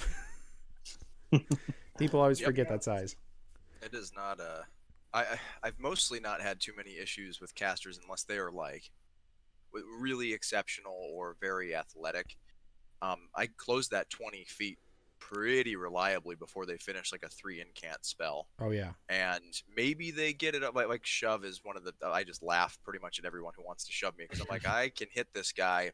Maybe I don't kill him, but I've probably taken an arm or a leg, and if I've legged them, they're now in extra trouble and they're not getting away from me the second time. And it's just interesting to see. 20 feet's not big. That's all I'm saying. That's 20 feet is 2 pole arms. Yep. Yeah. If you want a really good representation, a Camry, a Toyota Camry, is 19 and a half feet. Stand at the end of a Camry and put your opponent at the other end. That's 20 feet. That is no distance at all. And you'll recognize the better casters because they start casting before you get in that 20-foot range because they know 20 feet is not enough time to get off any of our incants besides Break Con, which doesn't stop a person charging you from 20 feet away. It just, it Not just doesn't. typically. No. The confused players definitely like, oh, what did you do to me? You're shouting something. Ah. That's a different part of our game that is unfortunate that people mental cycles break down as they just hear someone yelling at them. We'll get better at that as people get more used to the game, unless we change up to V9, you know, really, really quickly. We'll see. We should just do 8.5 and update some things, add some classes. Right. A whole new game, but Yeah. that's different. That's another. We will see what happens. They've got things out there talking about it. Here's one of the things that I think is one of the most important questions that we have to ask as Paragons, as Warlords especially as well, and any high level fighters. How do we get better and not ruin our park's fun? Because we're here to grow the park. We're not here to make everyone else feel like scrubs. This is a great question. Let's start with the Warlords, because Belthil is this way. We're going to go reading way. Belthil, what is a way you get better? And you wrote a class on this for SKBC. Yeah. Okay. So the best thing that you can do is pick out specific aspects that you know you're weak at or weak against in the case of battle games like this, and polish those aspects particularly. You can always, especially with a class that is as kit dependent as Warrior, if you're not going out in full 6 points, you're gimping yourself. That's going to force you to have to think about things differently and to get better at other aspects of it, like blocking instead of letting your armor soak hits. You're going to have to be more cognizant of that kind of stuff. So intentionally limiting your so you can focus on things and force yourself into situations where you're going to have to improve other aspects instead is a fantastic way to continually improve yourself and minimize your impact on the fun of the entire thing of the battle game at hand. Makes sense. Jay? So this is something I've had such a pet peeve about for so long, is that like people are excited, they love playing this game and they want to be good at it in whatever field that they love, whether it's casting or fighting or, you know, the assassin warrior, etc. And I encourage them to push, and I would love to see people get better. The better they get, the better I get. It's each other. The worst place on the planet sometimes to do it is at your local park. And this is all, I think, park size dependent, though. I've been fortunate enough to play at a lot of different size parks over my time in Amtgard, from my home park being like 3 people to like 40 people to my current park that fluctuated between 30 and 60 every single weekend. And that's a fantastic place at that point to practice some of these things, like not hurting yourself by playing down your class too much. You could, okay, I can play in 6 points. Now, 6 points in every battle game for the whole day, even at the park level, is probably pretty oppressive. However, there's no reason you shouldn't be allowed to have fun too. So you should absolutely do it at least one of the games. And if you know you have 3 games that are coming up that day, well, pick one. Maybe not the first one. Maybe you play the second one. You get a nice little warm up in. Maybe you fight in like a single point. You're like, okay, cool, single point. Oh, I'm running around. And then you suit up for your second one, and the third one, you don't have to. And the fun for the people that will really struggle against that isn't diminished too much. It's one game. It's 15 minutes, maybe a half an hour, depends on your group and how big it is. And that's not so bad. But again, that's my mindset for like a park when it's fairly large. If I have a park of like 10 or less people, I just wouldn't wear 6 points. I would almost not even play Warrior at that point, and I would practice other skills with something else. Maybe, and that's dumb because this is the Warrior class, so like I don't want it to not play their class. But I would nerf myself a lot, wear 1 point, just so I can practice calling my points, have it be sectional.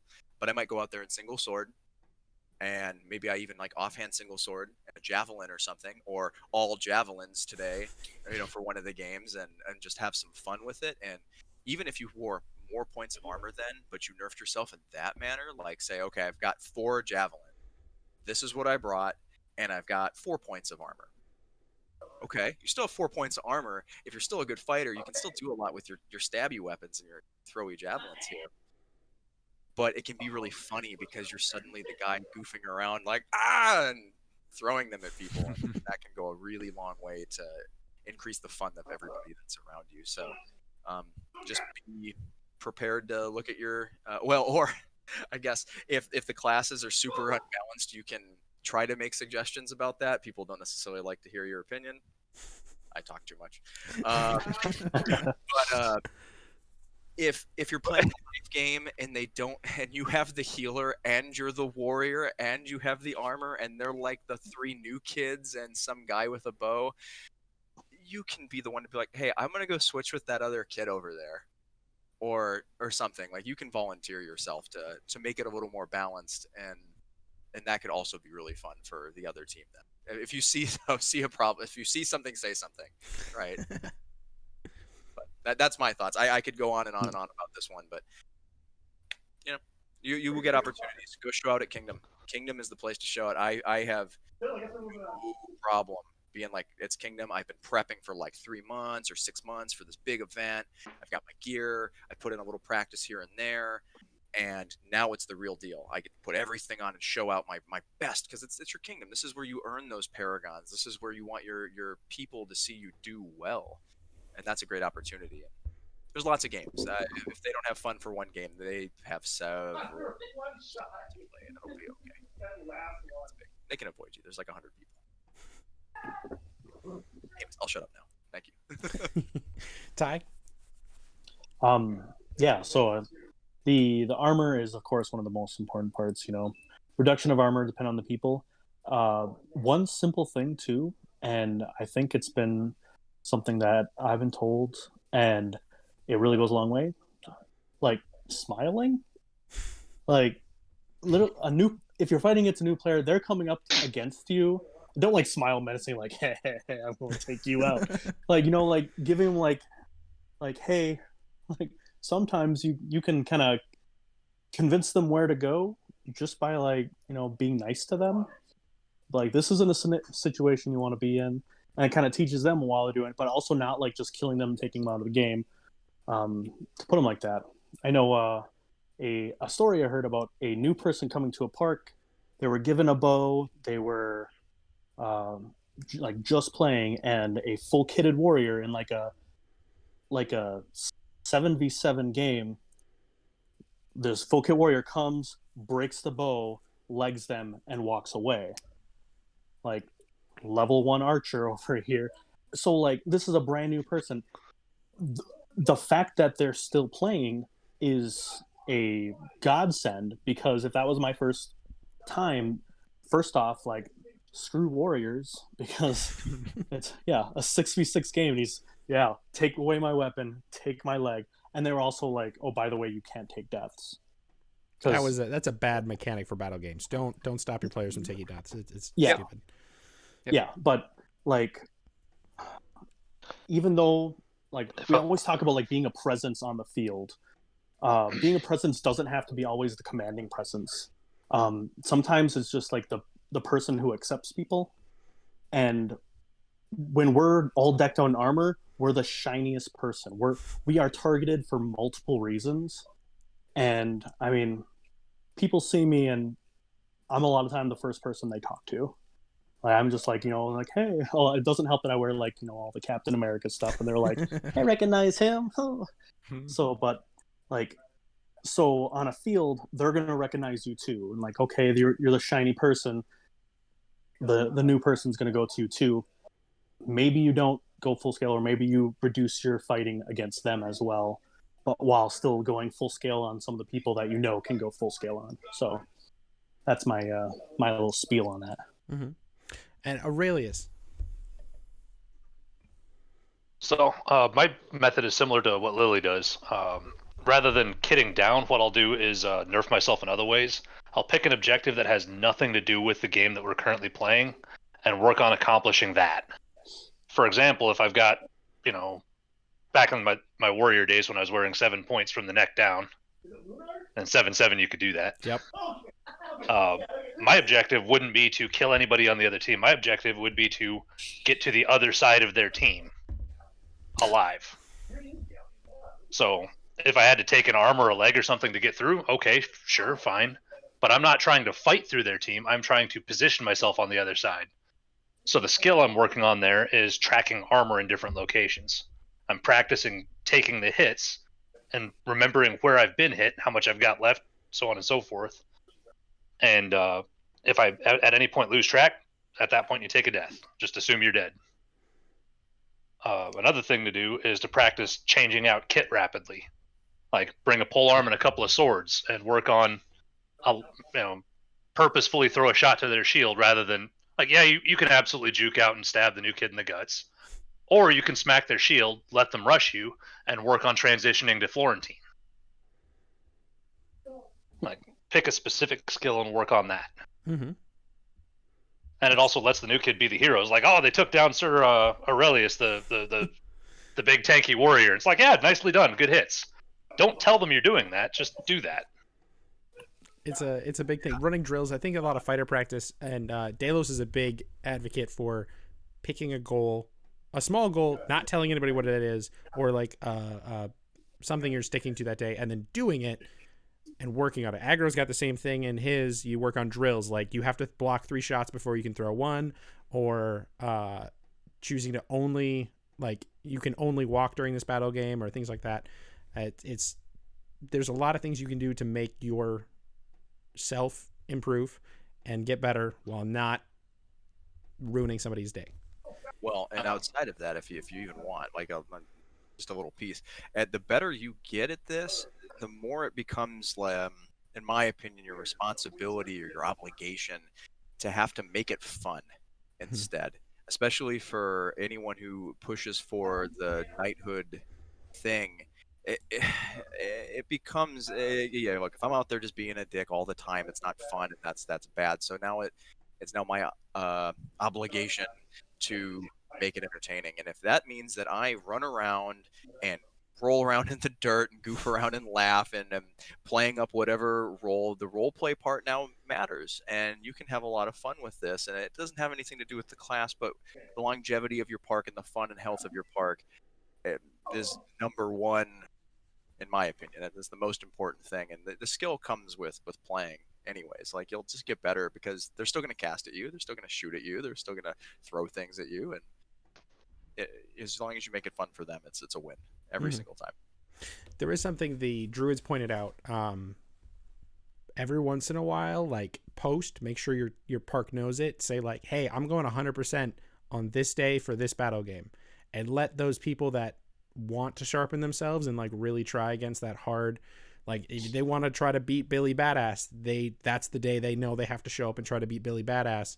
Because that's kind of what Balder and I ended up doing, is we were getting our asses handed to us constantly as noobs because our park didn't really want to make itself easier. So we sharpened ourselves against that, and it got better. It also made 4 or 5 people stop playing. So I think doing it intermittently and picking and choosing your days, and you're like, I'm going to be a badass today. If you want to take me out, do it that day. Otherwise, I'm going to just be practicing on other things. I think it works. Quick modification to one of Aggro's drills. Instead of block 3 shots, lose 3 points of armor before you can swing. Oh, yeah. Ooh. Yeah. That's not to say stand there and take 3 hits. Actually fight, keep blocking. Once you've lost 3 points of armor, then you can start fighting. Get you on the half to tack it back up. Yeah, it helps numbers and helps you keep track of where you've got points off and get better at defensive and then aggressive fighting. I think we've pretty much covered what equipment we think is important. We've hit pretty much any of your equipment is really important, but shields can be a trap. Your armor is really vital, and if you have 6 points, use it. It doesn't go bad. Like, when you die, it comes back. There's no expiration date on your armor unless you leave it in salt water. Different styles of fighting. Yeah. The one bit I would want to touch on in the equipment is min-maxing your kit. Yeah. And what we're talking about with that.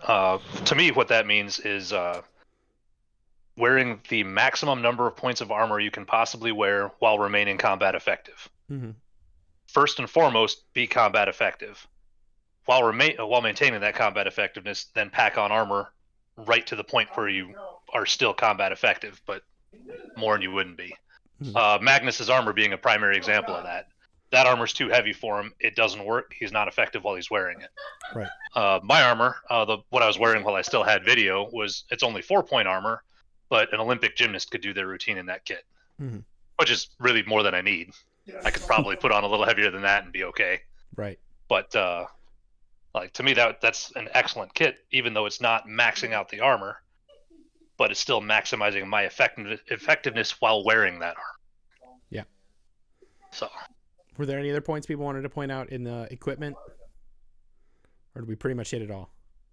Pretty much hit it all. Okay, so we had a question from Crow that I think fits here really well, which, if I can get it up, we talked about meta for warriors, high mobility, crushing, breaking, pole build, Florentine, down stick, Zulu. So he's asking about some off meta builds. I think the equipment section is a very good spot to talk about that. He lists for like teams like a tank warrior with an imbued shield, supporting an archer and a healer, maybe a barbarian, while the warrior has a backpack full of javelins and things like that. Are there any off meta builds you guys have had fun with or have seen really effective on the field that don't seem like they should work but do? Yes. Yeah. My Squire does a light armored warrior where he wears relatively little armor, maximum 4 points, usually 3. He'll intentionally run up on the side of a battle where things are moving quickly, intentionally get himself killed, ideally by getting gapped, and then use his the two. Yeah, that's the one. Yeah. To pop back up 10 seconds later and be behind the enemy team. Yeah. And because he's wearing such a small amount of weight and he's maintaining his points because he didn't get hit in the armor, he got hit in gaps. He's able to roll a team while still effective and still essentially full up. Similar to what the elder players among us would remember as the monk bomb from 7-7, where you rush a warrior forward to soak a bunch of spell balls with a monk that hiding behind them to transfer life as soon as they call dead. And now everyone's spent everything. That's sneaky. I'm kind of glad that's gone. That's terrifying. It really was. I had a lot of fun with that. One of the meta builds I want to talk about is no armor and going and getting enchanted armor instead. Easy full coverage, right? Yeah. I mean, it covers your vulnerable to phase bolt and phase arrow. Yeah. It requires friends. Yeah. Well, Jamie, get some friends. You have a giant belt line that has friends. Get friends. You can't make me. I don't want to. No, that is a pretty slick way to do it. I've seen that floating around several times now where people run magic armor instead, do their thing. Scavenge works on it just as well. The better fighter you are, the better they're going to take advantage of that. Back in the glory days of Sol Invictus, we fielded enough monks with poles that it was a guarantee that phase bolts were on the field. So we didn't see a lot of success on our team for that. Yeah, time and place. Mm-hmm. But Yeah, for the tactics, right? If they were prepared, like it is what it is. They could with armored warriors, they could just as well have prepared FODs. Mm-hmm. Off meta, if I had a preference to like weird stuff that I've seen or tried, it is probably using the javelin like a down spear, having one built long enough to be one, and just typically fighting with it as a down spear, and then having the ability to throw that. So it just made it easier to run up on mages and such. And if they didn't have any protection, most of the time people looked at it and was like, oh, it's definitely a down spear. It's definitely not a javelin. And crap, he just threw it at me. And I've been yelled at a few times, like, dude, why'd you throw your weapon at me? I'm like, it's a javelin, dog. Like, that's my bad. Sorry. and that, because of its length and that advantage, can cut a few feet off of my distance to get to them. And then that's a big advantage in my negative matchup against someone who's a spellcaster. And sometimes it's okay. Mostly it's not great. I do other stuff primarily, but that's been fun in the past. So like that's kind of goofy. But if we're talking about like team stuff, like weird, like tons of javelins and whatever, javelins are just kind of awful. Like all the time, they're just not very good. If you throw enough of them at somebody, you might hit them eventually. Mm-hmm. But they're just so bad. So if you're gonna off meta, it's almost better to go into getting heavy thrown weapons or enough assassins to use the small ones, and bringing garbage pails filled and letting people just throw away. So I went out one, this is not warrior related, but it was one of the Day of Games MAME things back in the day, and I had made 300 throwies that were small throwies, and I walk around with a backpack filled with, I only have about 45 left now after all these years. I didn't bother to pick them up anymore. I'm like, I just let kids take them. Okay, cool. And that is weirdly really good. Throwies are good. Well, they are good, but like when suddenly you bring 300 to a game, it really screws up the balance of what you're trying to do. And Polaris should know best when it comes to bringing too many pole arms at too long a distance or too many archers with too many arrows. And, that's the spirit of that kingdom, which is wonderful to do. It does make me mad when they say it's open field, and I'm like, hell no, it's not. You're not using my 300 throwies. I brought that for my team. That's your fault. You should be more prepared. I mean, technically, you have discretion. Yeah, True. It's true. I mean, if we listen to M-Hog's ruling, there is no open field that's unsafe. So I agree, and I feel super duper. There was actually, this is an argument with Charlie years ago. I literally just remembered it now, where someone got hurt getting shot with an arrow, and no one could claim the arrow, and that's horse shit because you need to know whose it is. If it was mine, and Ty shoots it and knocks out Belthil's eye, it's my fault because I brought something bad to the field. You got to have names on things, and people shouldn't be using it unless we know it's really safe, or I'm ready to take responsibility for the consequences of somebody getting hurt. I've also been blamed for other people getting hurt when it's not my equipment, so I think that's pretty comical.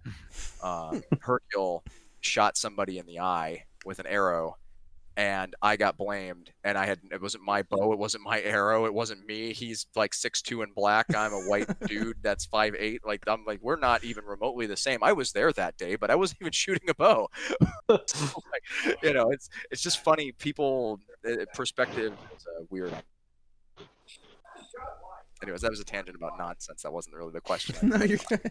This is a discussion that's alive, and we're gonna do some weird tangents. It's gonna happen. Any other weird off-meta builds? No, not really. Okay, so Not really. It's kind of hard to go off meta with a warrior. You have a bunch of weapons and you have armor, and that's what you've got. right, Yeah. there's not too much. I've got one for you. Yeah, you do yours first. Mine's super duper simple, but I saw. There's been a little bit of a weird movement towards people getting more attached to small shields that are strapped to their arms, and running poles with the strapped shield, and then they just have an extra layer of defense essentially. That was starting to make a little bit of a comeback, but super common in if you cross game for Deg and Bell Yep. Darkon. They constantly, I've been doing a bunch of that now since they've been full swing for a while, but it's just incredibly common. They can have back shields, so that's extra cool. But yeah, the even strapped to the arms and stuff makes a difference. I fought a guy who was using a spear. He had a two-handed red, their point of armor for their game, and he had a shield strapped to him. Well, he had the shield strapped to his left arm. Well, the reason that's a negative is that the way that I personally fight with spears or poles in this case is I fight with it left hand bottom, right hand on top, which means that I'm stabbing into the open side of right-handed people's sword or shield pocket, when that's typically people fight with sword and shield, so that ends up being where I stab. So the shield's on a worthless side of the body for him from fighting him. Well, eventually, after killing him enough times, he took that shield off and attached it to the other side of his body, and now I had to stab into a shield or switch my hands or switch my position. And it shows that this weird, for us anyways, because it's not as common in Amtgard, but this interesting thing that they're doing translates in some ways in a very cool and unique way for what we see in Amtgard on a regular basis. It's kind of fun. what was yours? I'd like to see one of those small shields with a quick detach mechanism. Oh, Because yeah. I think a lot of the traps for shields still apply. It makes you vulnerable to a lot of engulfing spells that you wouldn't otherwise be vulnerable to. Right. And if it gets broken, now you're vulnerable to all the interactions with a broken piece of equipment from shots that would otherwise miss you. Right. Yeah. Well, that's probably why we don't see it as much. I'm sure just kind of culturally, it's like, oh, I've got this goofy thing on me that just gets in the way or eats engulfing effects. Yeah. The goofy off meta thing that, and this is something that Megiddo and myself had talked about, because we wrote our own set of like 8 new classes for Amtgard that got posted. We called it Dizzy Von Torch's shit classes or something like that. And it was on the Amtgard page. And, it's full reign. Anyone can go play with these classes. But our idea was to make classes for Amtgard that were 100% worse than every class that we currently have. And make it unique so that if you were going to play these, no one can complain that they're too powerful because they are dog shit by comparison. Now that I can know that I can say bad things, I'm going to say bad things. So we did this, but one of the classes, which applies kind of to Warrior here, was I'm going to butcher the name, but like the Zweihander guys, where you basically only had a piece of chest armor, and the class was written as such, a big, sweet two-handed sword, and I think we allowed them to wear like armored gloves. You couldn't wear anything on the upper part of your arms, and you could wear high boots that could count as a point of armor. But that was basically it. So your upper legs and your upper arms had to be open, your chest was covered, your legs. And if you really wanted to challenge yourself, this rule book is floating around.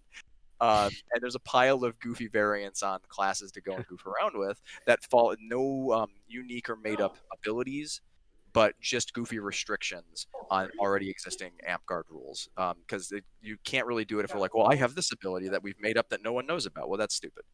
For the sake of balancing and having people allow us to do what we're doing and playing a unique class in the middle of a well-established rule set.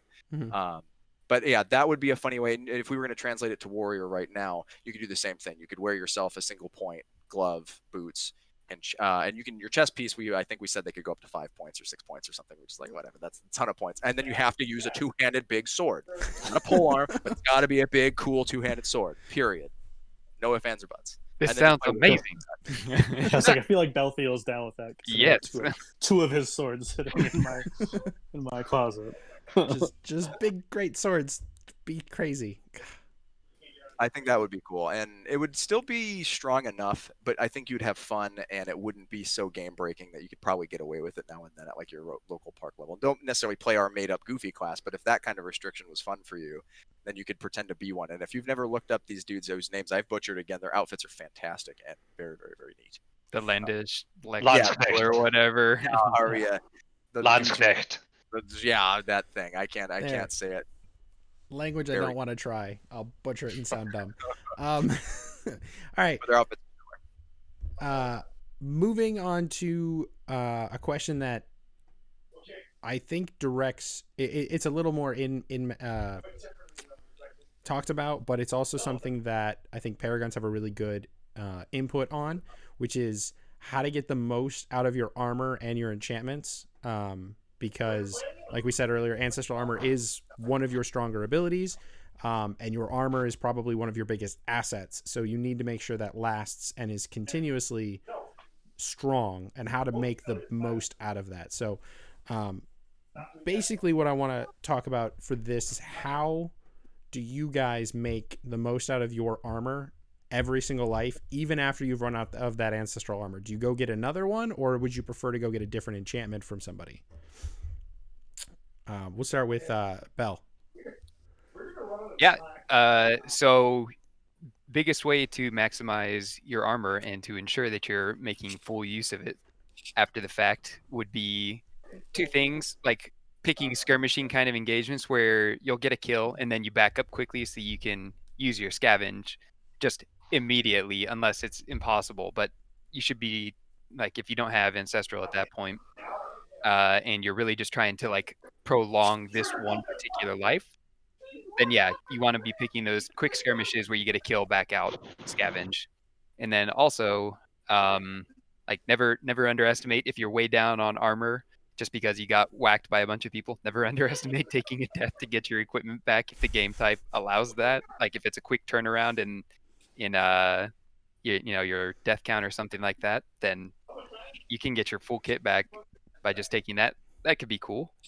As well, using your armor and being cognizant of where you have lots of points left. So if I'm over here fighting and I'm getting whacked on my right hand side a lot, transition and start getting whacked on the left hand side a lot instead, and you're spreading out, like you're dispersing and you're using full point value of all the other locations. Like come up here with a high knee or something like that if you have to soak a shot to your body. It works. It does. I think So, I've seen yeah. some. I think I've seen at least. It's probably everyone on this chat use the knee to bring it up and block that hip shot on a tourney because Yes, 100%. it works. It's weird, but it works. Whatever you gotta do to survive. I mean, that's Right. Right. Aurelius, I know you're not quite as familiar with the V8 versions for the mechanics, but what do you do to normally get the most out of your armor? Well, I'll talk a little bit more about the armor itself rather than about the abilities for exactly the reason you just stated. Mm-hmm. So in addition to what I look for to get the most points I can and still remain combat effective is a combination of weight, breathability, and thermal transfer. So you want the lightest armor you can wear that still gets the point value you're looking for. My preference is to use either thin gauge stainless steel with a bonus to it to get it back up to full nominal points, whether that be an arming coat or welded. In the case of the armor that I was wearing still in the video, Mhm. I used both welded link and arming coat to bring it up to 4. Mhm. For plate, I use aluminum to drop weight considerably. Yep. And then I use heavy gauge because even very thick aluminum weighs a third of what steel does. So on and so forth. As far as breathability, Belthil's armor is great for that because it's got a lot of gaps, and especially if you lace it a little bit loose, not to where it's shaking around, but just enough so you get some flex in the plates. As you're moving around, it'll tend to force air through it and give you a lot more breathability than a lot of other types do. I personally prefer Lorica segmentata. First off, because it looks badass, but second off, because all those different layers, especially if you set up the gap in the layers right, you get a huge amount of airflow through it. Chain is another good one for that. You really can't maximize chain for a warrior, but for those of us who like anti-paladin a lot, chain is a great option because it breathes better than just about anything else. What goes underneath your armor is also critical for breathability. My arming coat is pure linen. It's 2 layers of linen with wadded up linen in the piping, so it breathes incredibly well. It also weighs very little and wicks sweat very nicely. Mhm. It's about the next best thing to Under Armour, and it's layerable in an arming coat. I don't think I would trust Under Armour as an arming coat. No. You would have no Under Armour at the end of the game. Yeah, it'd be torn to shreds. Oh yeah. Versus linen, I've still got the first arming coat I ever made out of it, which was, I think I made that in 2017 or 2018, and it still looks like the day I made it. I mean, it can get washed. It's pretty resilient. If it gets a tear or something in it, you can fix it. It's not that bad. Exactly. Please wash your arming coats. Oh, yeah. Oh yes. Wear it. Wash it every time you wear it. For the love of all that is good and decent, wash it every time you wear it. And the last one, which a lot of people don't consider, is heat transfer. Aluminum is incredibly good at heat transfer. So if you stand in the shade for 10 minutes, you're back to nominal temperature. Versus steel, you're going to take more like 20 or 30 minutes to get back to nominal temperature, just because it holds heat a lot better than aluminum does. Mhm. Another thing to consider is the finish on your armor. Black armor looks really cool, but you've got about 20 or 30 minutes of combat effectiveness in the hot sun at Keep in September. Versus if you've got shiny aluminum armor, you've got probably closer to an hour, and then you need a 10-minute break in some shade. And then you're right back to it. So, for me, that's how I maximize the effectiveness of my armor.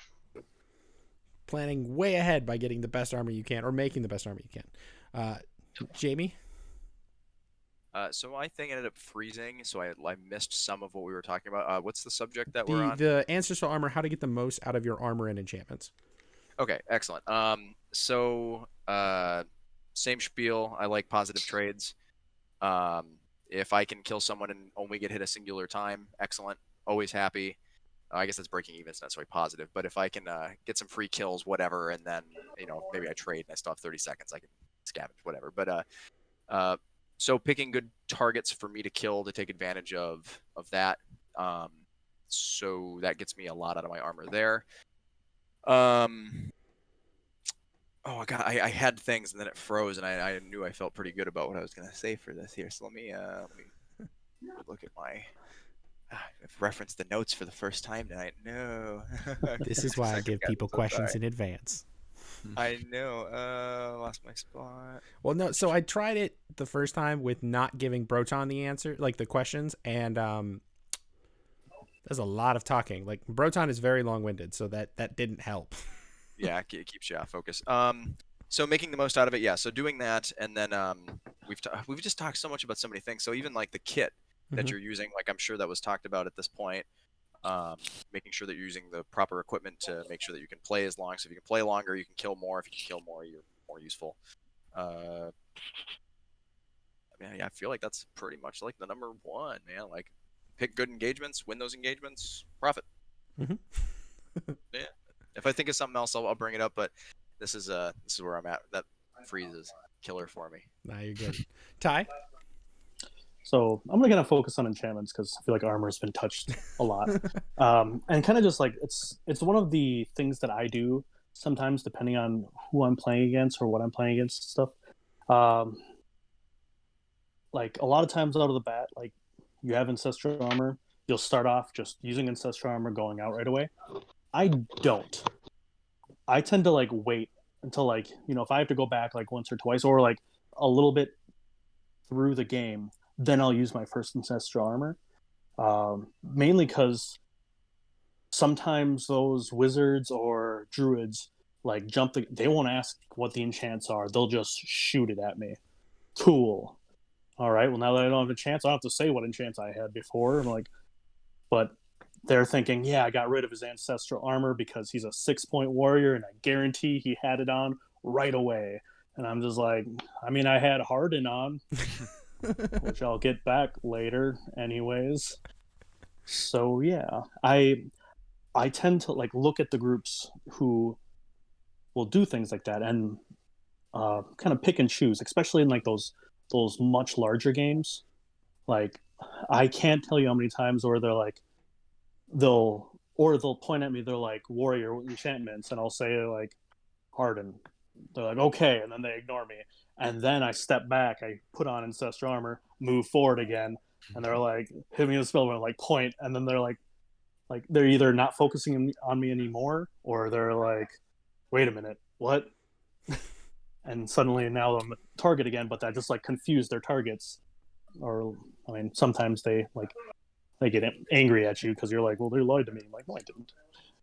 I put it on later. Yeah, it's sometimes just the kind of sleight of hand version of putting on your enchantments really throws people off and can change how their strategies work. Because I mean, I probably should get a Paragon like sash for it, but when you wear just a normal sash, sometimes they're like, oh, he must not be level 6 already because he's not using ancestral armor. I'd be like, yup, that's it. Gotcha. Mhm. So I don't know, a little fun thing. The druids talked about that a little bit too. Instead of, especially Teflon, who's from Winter's Edge, don't blow your load on the first 30 seconds of the game. Games are kind of long. You should plan and choose where your pushes are going to be. And if you can hold on to some of those enchantments for like a really vital push, that's probably better than, being useless for 75% of a game instead of barbarians. Yeah. Yeah. Yeah. I mean, that's really unfortunate, but you're just playing the game like a barbarian would play it. They're done in Right. 10 minutes, and they've used their things, and it's, hey, Yeah. over here. Now they're just like, It did remind me, Ty, what you said is exactly what I do. I maybe use a Harden right away, and I don't bother with Ancestral. I feel out how people are playing. If I know the game is long, if the game is a 15-minute game, then cool, I'll jump right into it. I'll use my enchantments. With 15 minutes, I'm going to go hard. Yeah. But if it's 30 minutes, 45 minutes, that you almost never actually last 45 minutes, but whatever. I'll spend 10 or 15 minutes figuring out what's up, and then once I feel pretty established, I'll start using my enchantments. And people have offered enchantments. I make the jokes about no friends to get my enchantments from. I'm like, don't bother, don't waste it right now. I don't want to get dispelled immediately, or I want them to waste it on my heart. Like, Exactly. and then I'll come get you here in like 10 minutes, and we'll do it. But yeah. I mean, the very- Wizards I have a think lot of very- DMAGs that Right. Yeah. are on refresh, or they're per refresh, or they have to charge them. And at the end of the game, they only have probably one available to them to cast.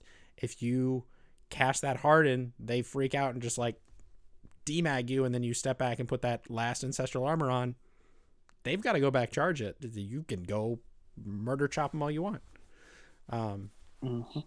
I think that's a transition we're seeing in the meta of picking and choosing when your enchantments happen instead of just doing an initial giant push of everyone have all their enchantments on right away off the bat, because then everyone has all their DMAX and their break cons and everything else, and it doesn't. It puts more. It puts more use in later game instead of just making the first 5 minutes of the game matter and the rest of the game is just holding lines. Okay, so the rest of these are opinions that I like asking because they're fun. Leveling slowly, quote unquote. There's some background to this. Some people are unhappy with the fact that we take 53 credits to get to level 6. They think it takes too long, and they're unhappy that it takes too long to get to level 6. As Paragons, do you guys think it's important that we level quote unquote slowly, or does it really matter? Also, should level test still be a thing? Because I know for a fact Polaris, we don't do it, and we're fine. I've never been in a kingdom that did level tests. I know of one that does it. One. There are 22 kingdoms. One kingdom does it as far as I know. That's a bad ratio that's in a rule book. Let's start with Ty on this one. So, I mean, levels, I feel like when you're new, levels are more important. The longer you're in the game, the less you care about your levels as much. Like, you can go, like, most kingdom things push at level 6 anyways. They're like, yeah, you're going to be level 6 for this. Like, but I kind of feel like, you know, for starting the game, like, levels make you feel like you're accomplishing something. So seeing the level progression, I feel like kind of actually keeps people. That's kind of what kept me in. Like, I started out as a warrior, and wasn't it like 60 in 62 or 67 or something like that. I don't remember. Yeah, it's been a minute since I've read that book. Yeah, but like that kind of kept me going. Like you see those abilities you're gaining up to, and it's an RPG for us. So like, you want to level up, you want to do that thing, you want to get better, you want to get stronger. So I feel like it kind of kept me in the game, kept me doing that more. And then I know, like, oh, I can go to an event and get extra points, and so I feel like having it, like, it constitutes basically a year. You stick with this class for a year, doing it every single week, you'll get that. Which I don't think it's too long. Like, I think like V7 kind of, like, when they brought it down to the year mark, I think it made a little more, like, it made it actually more bearable or more realistic, I guess. So I think it's perfectly fine where it's at. Jay? So, irrelevant, silly, people are silly. No, I mean, you used to be way worse, and the classes were worse, and the grind was harder. I mean, we used to get 0.25 credits for fighter practices or something like that. We get quarter credits. West March still does it. Yeah, that's dumb. West March, I'm calling you out. That's fucking stupid. You should feel bad for that. Like, that doesn't encourage more people to want to play. That's terrible. I don't want to go to fighter practice for a quarter credit. I'm not going to waste my time, or I just don't give a shit about that credit anymore.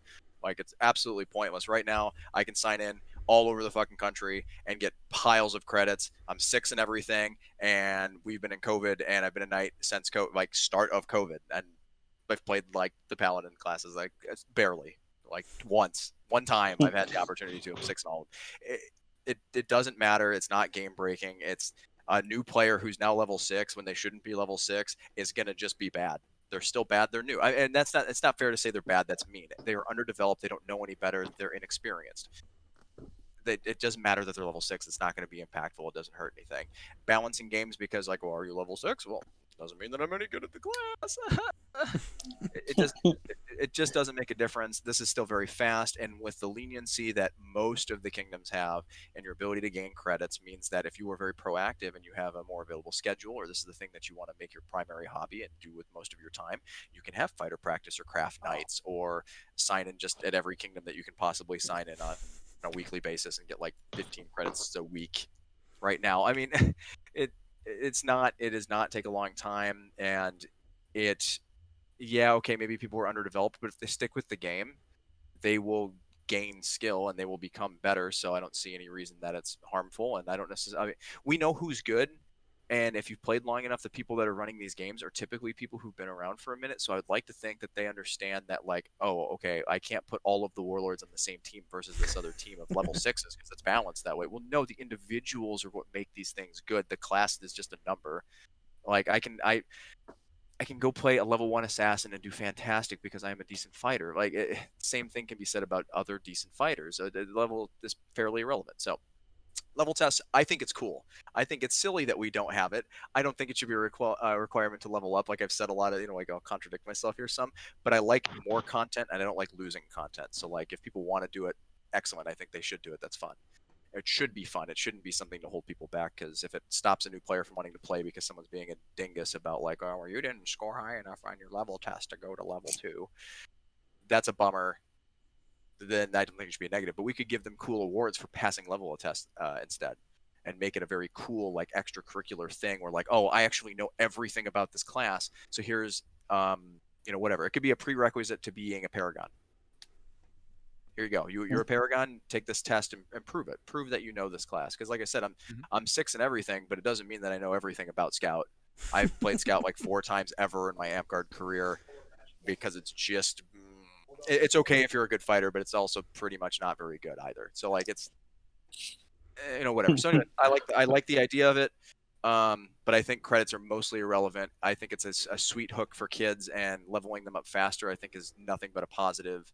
But this is pretty fast if you want to be proactive about getting credits. I don't think it's a slow system. It's if you play once a week, it's a slow system, but like you don't have to. You can do more stuff. So anyways, I'll keep talking. I'll keep yelling about it because people drive me crazy with this one. Aurelius? So I'm of two minds about it. I think our current system is extremely harsh to newer players. One of the most frustrating things out there is to show up on your first day. You're playing a level 1 warrior, monk, scout, whatever, and everyone else has all sorts of fantastic abilities, and you have 1 or 2 things you can do, and that's it. And you're not good at the game. But at least you have things you can do. I mean, you remember 7.5, 7.6, 7.7. Oh, Assassin yeah. had nothing. Same with Warrior. Had nothing. Warrior had nothing. They were nothing classes. Now a Warrior at level 1 has scavenge. Like if you have somebody loan you some armor, and suddenly this kid's not at that big a disadvantage. I mean, he still sucks probably, but like that's okay. Like, we all suck when we're new. Like I'm saying it's real. better now. It's better than it's ever been, but it's still not good. It does So suck like- to be a to first day improve. player. Like that level 1 wizard is still going to get absolutely wiped by that level 6 druid or wizard or bard. Yeah. Like, and there's a level 6 warrior has a little more they can do about all that. So, personally, I'd like to. I mean, some of that's a local park issue, and it's up to your champion to solve that.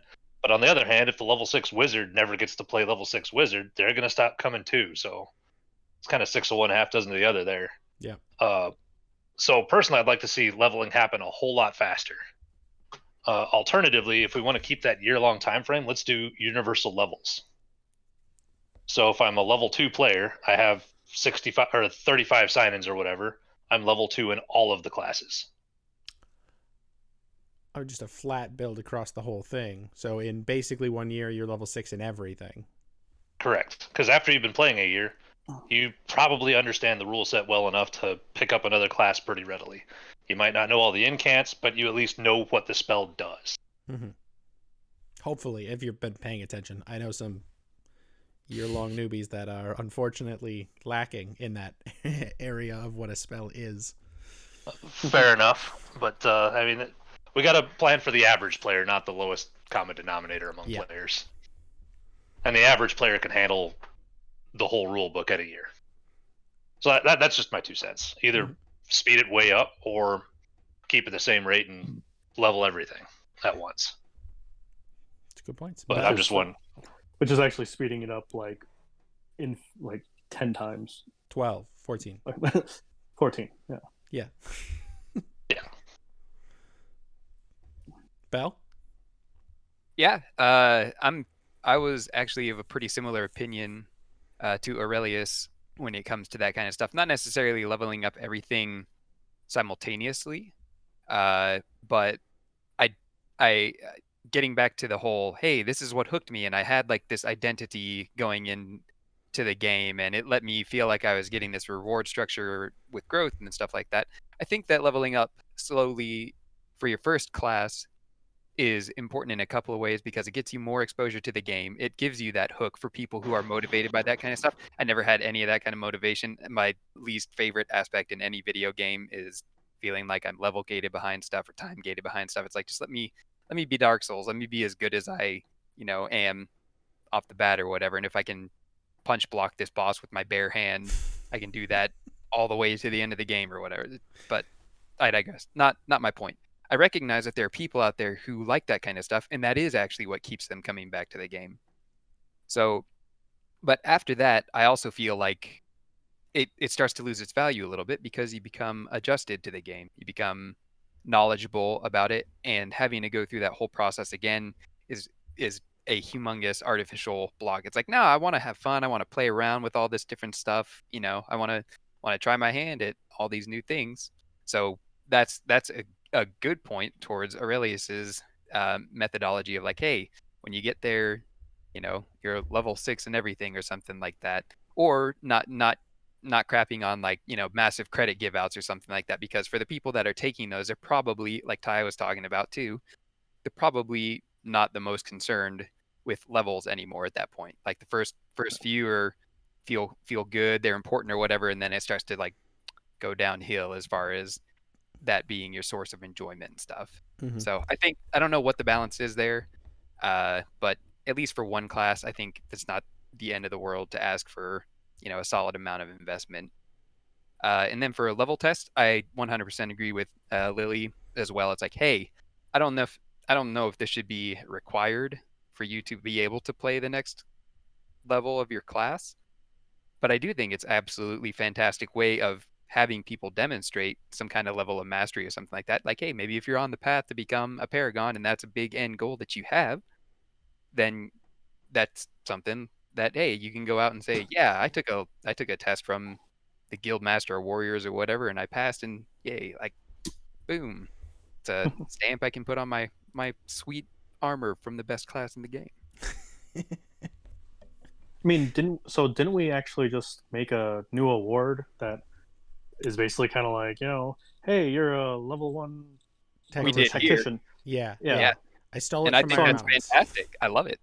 Yeah, so I mean, we're kind of doing that without the test portion of it, but it'd be easy enough to connect that to it. Yeah, and and now that's you got an award for it. yeah. To be completely transparent about this, I was not indicating at all that this should be like a required aspect of climbing that ladder. It's something, if the person was interested in it and they wanted it, it's like, hey, yeah, we can develop a level test for you, and if you want to, test yourself against it. It's cool.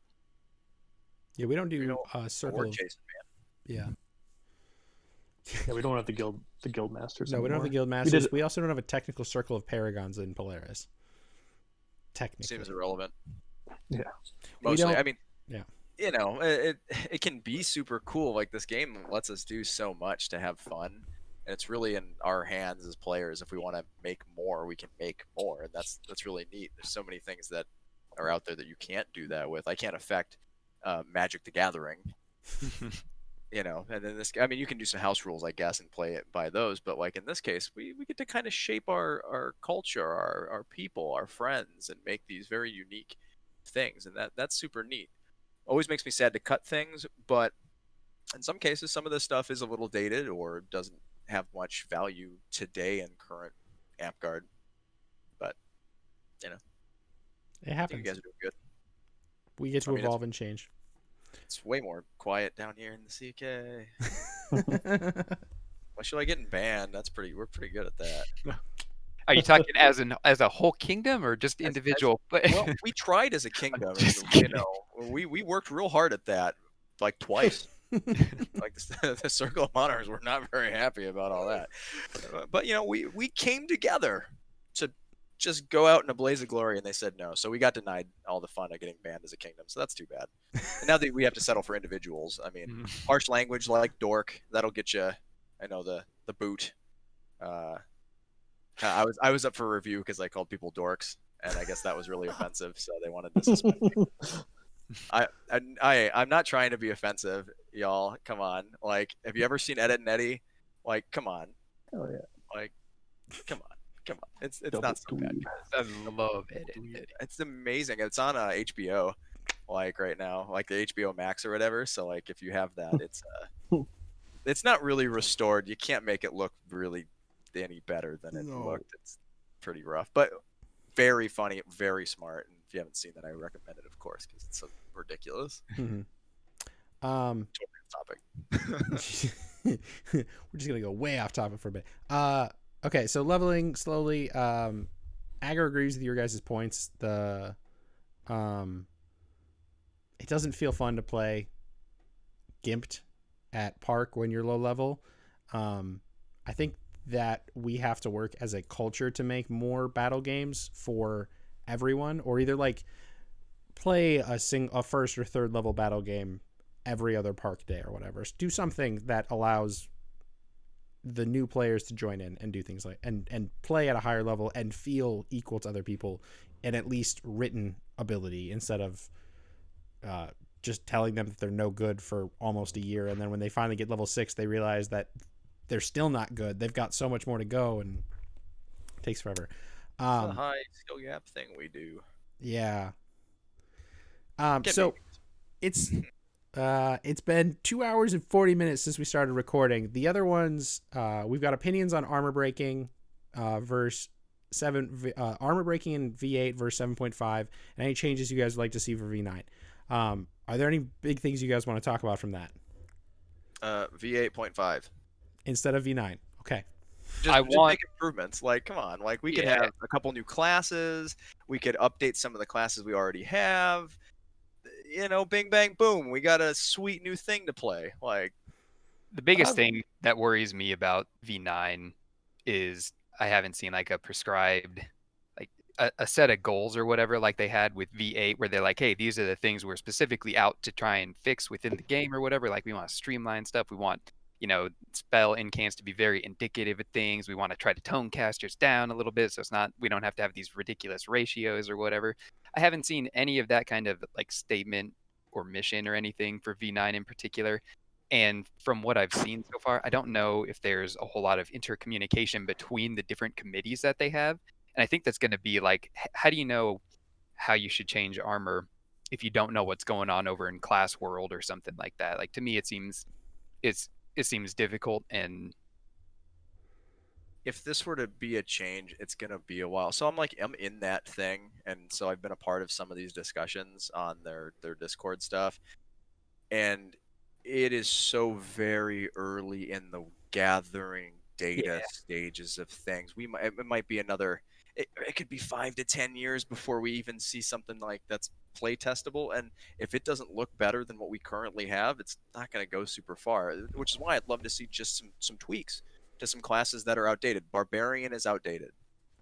Like, I like it. I still think it's a good class. I have fun with it. However, you're done in 10 minutes and you got nothing else to do with your time. It could use a little bit of a rework here. Mm-hmm. And it doesn't have to be a massive one. I'm not saying like, let's just amp this thing up and make it ridiculous, but a little rework on how some of these abilities work so they have more to do. Because everybody else gets to do things throughout the whole course of a game. And if the game goes on for more than 15 minutes, I'm out of stuff. I mean, I can still adrenaline and whatever, but like, yay. That's, oh, and the end state, brutal strike. Once per night. But anyways, I know there's a lot of people to talk, and it's so, I don't know. It seems like an extreme. I don't know. So if I remember correctly, the schedule that they had before COVID was 5 years was the earliest they were going to put out like official play tests from that before COVID. COVID would definitely set that backwards. So that means we're looking at 5 or 6 years down the road from when COVID ends. Like, I'll be retired. No, maybe not 5 or 6 years. We'll see. My back holds up, but it's yeah. I don't know. Yeah. I know you gotta be Delos. Let's go. Let's push 50. He's having to rework all his stuff. The docs basically told me I should plan for early retirement. Well, just be a caster. Assault.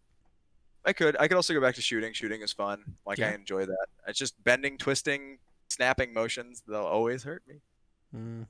That's kind of existing. Now they'll always be fun, and there's always things to do, and I love this thing, and I hate to think like, oh man, like 5 years, what do you do with? That's it. Like 5 more years. That's what you're telling me. Oh God, I'm not even 40. Like that all. But anyway, that's a lot more personal nonsense that matters. I think that V8 is very well written. I think it is very, very good, and they did a very good job with this. And we can say what we want about B and his person, but the game that came out of the people involved with that was a massive improvement from 7.7.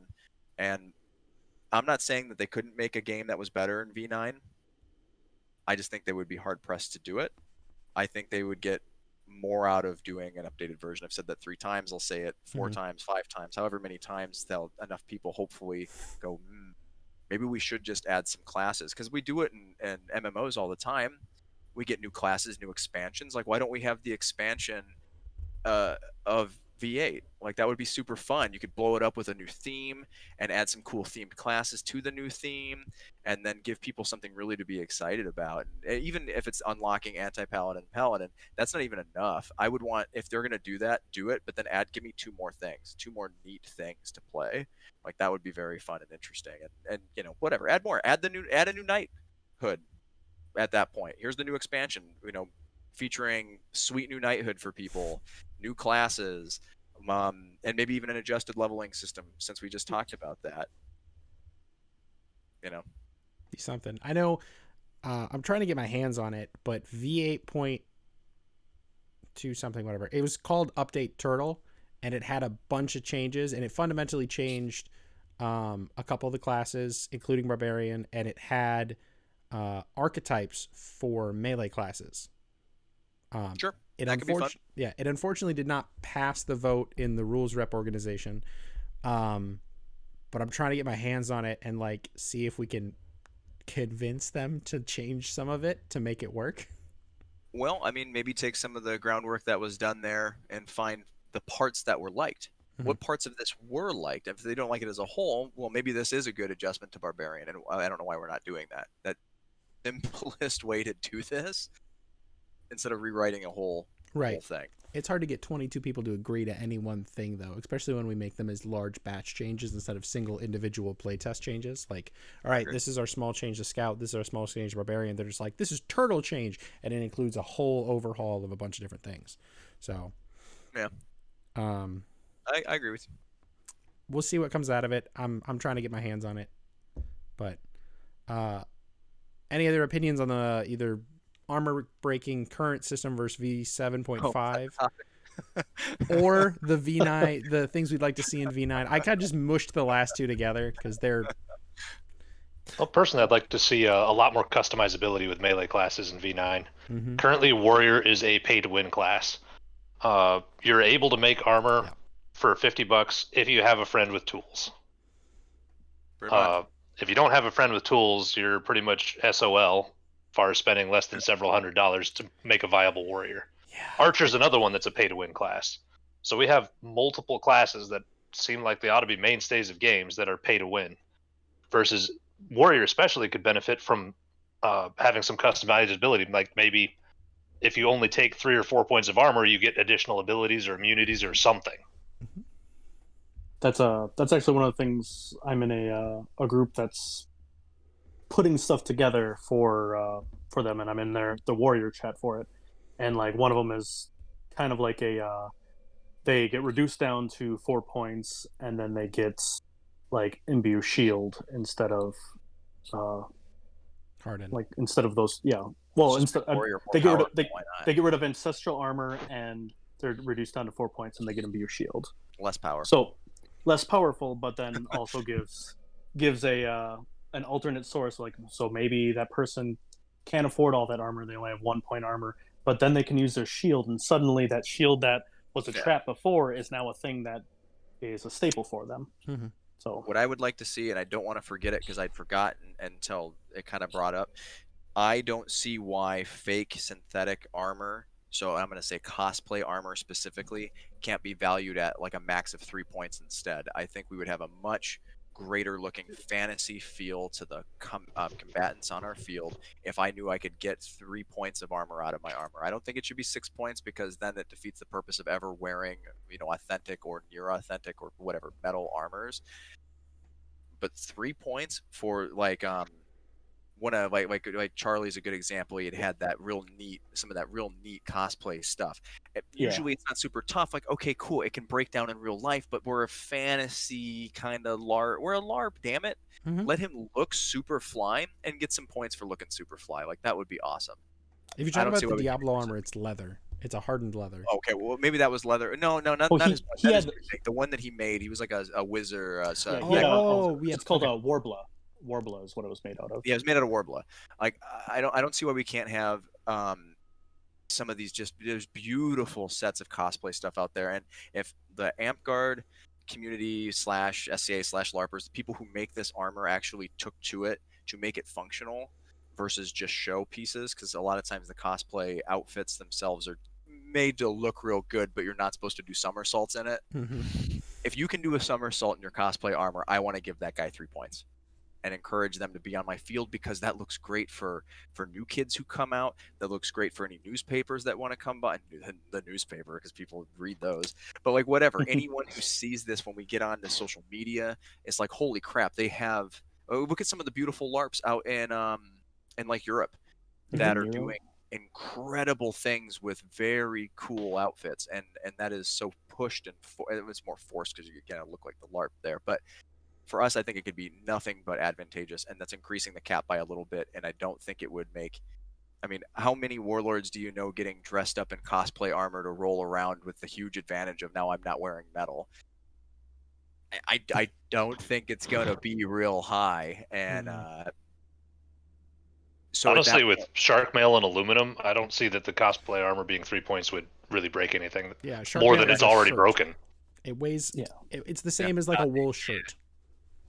So that I would love to, and I don't want to even say V9. I don't want to see V9. I want to see updates to V8. But I think that would be a cool update to it, to give us more incentive to look more fantasy. I mean, what's synthetic max stat right now? Is it 1 or 2? 1.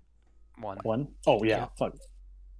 Yeah, nobody's gonna wear that much weight and that much restriction for 1 point. We have a weird Wear argument. Gambison. Yeah, we have a weird thing where we're trying to be fantasy, we're trying to be historical, and we put Gambison at 2, yet leather can go up to 4, yet historically Gambison was worn 100% more than leather. Leather is super stupid when it comes to armor. Yeah, it just... No, you're right. It's dumb and convoluted, and we can't make up our minds. I'm just saying, I think it would be good for the image. And I don't think it would affect gameplay very much. What I would like to really see affect gameplay is a dagger I can throw at people. That would make me very happy. Basically saying that heavy thrown weapons can be used for melee if they're 18 inches or greater, with no core. Oh, no okay, core. I gotcha. No core, so it's a heavy weapon, whatever, following the same. They max out at 18 inches, I think. Yeah. Or if they don't, that's what I'm proposing. They max out at 18 inches, and if they're at 18 inches, you can use them for melee. It can't have a core if you want to throw it. Right. Ta-da! Yeah. So now you get to go and do some Call of Duty stuff with double hand axes, and then fling them at somebody. It would be super, super fun, and it's not going to be game breaking. It's just different. It's just fun. I don't know. That I would also like to see as an update, personally. But yeah. Naruto the shit out of people. I would cover myself in axes and Naruto throwy things and just fling them around. It would be amazing. It'd be great. Not related to Warrior, I'd also like to see a lot less magic. Lots of I people like the magic. Kind of related to Warrior. A lot less flexibility. I don't know why they get to have. There's a huge number of spells in the book that aren't used other than as troll spells. And when I say that, I mean they really don't affect the outcome of a game much, but you have to sit there and look up what it does in the moment. So you're effectively disabled for up to a minute or two trying to figure out what the hell just happened. Well, why because do nobody I uses the spell. Abilities? Why do they get so many abilities? I want to have more abilities. It's a fundamental problem between melee classes and caster classes. it's a giant change because they're like, well, you guys get armor and everything. It's like, yeah. And the So do some caster of can you. just ignore it. I know. I can, as a bard, I can get up to 2 points, and I can walk on the field and be like, hey, I'm as good as a scout and have 40 times more spells. And just... And there's so much overlap between casters. I've seen Oh, yeah. wizards that could do druid stuff and druids that could do wizard stuff. Mm-hmm. I'd like to see, again, a lot less magic and a lot less overlap. Like, a More good sensitive. wizard can look at the sashes on the other team, and at a park day, shut down half of them. I think it would be a bummer because I hate taking things away, so I caution to say it. But putting the thematics back over to specific classes and really having druid scream I am a druid and wizard scream I am a wizard, having less crossover there wouldn't hurt me in the long run. But again, I don't mind our current magic system, so like it's more like a... But having wizards very much do something very wizardy versus the bard doing something very bard. Mm-hmm. With all the crossover, it's kind of... But whatever. Anyways, that's too much. We've been talking for a long time, and Belthil's taking his armor off. I think that's time to go. All right, so I'm gonna open up for anybody that has questions in the audience. Let me get my setting changes going, and we should be Audience, I able to do swear that. to God, I have pizza that has been cold for so long. Eat this Okay. pizza. Oh man, yeah. I'm so sorry, Jamie. All right, so if you No, have it's okay. questions, you can unmute yourself and ask them. We're gonna try to keep this relatively quick so Jamie can eat and not go diabetic. Gasp! It's my fault. I'm fat, dude. I need it. Yeah, yes, you are fat, Jamie. You weigh more than I do. I bet. No, you don't weigh more than I do. I guarantee it. How much do you weigh? If you're 220 fat, pounds. then what am I? Nah, you got me by like 20 pounds. But only by like 20 pounds, and I'm like a foot shorter than you. You're also solid muscle. I got flab. Yeah, everyone seems to think that. It is not true at all. You are more muscle than I am. I have get the muses.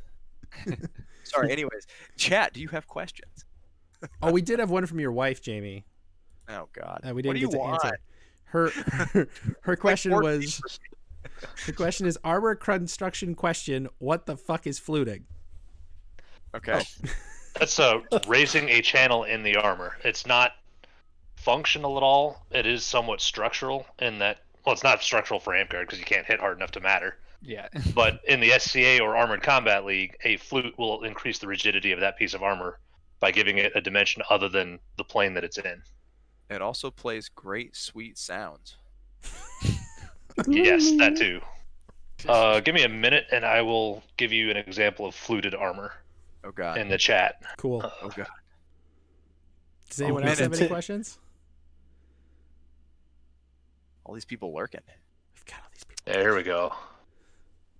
All right. Do we have no questions?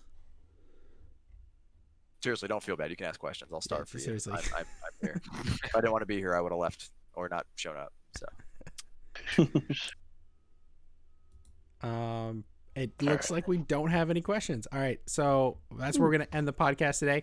We did So that almost armor break that I through posted this. in there was almost entirely composed of fluting. So those Wow. ridges that you see raised on it.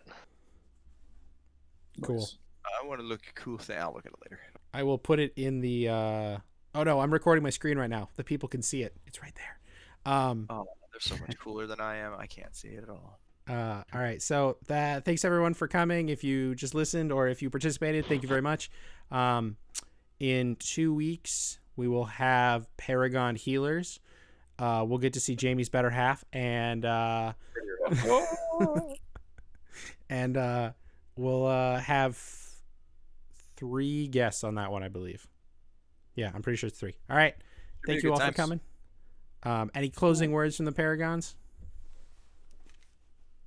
Play Brian, go. Warrior. Play Warrior. Boom. Play, Tieberius. play more warrior. Get Play leg more armor. Merrick. You're the host. Say something. Oh, all right. Audio John or recorded Merrick is gonna roll us out. So see y'all next time.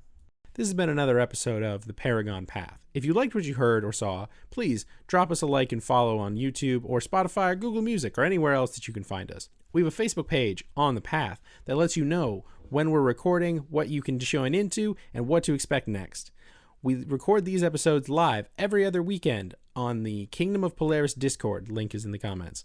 If you'd like to learn more, please subscribe, comment, or just drop us a line. As always, happy to see you on the field. See you next time.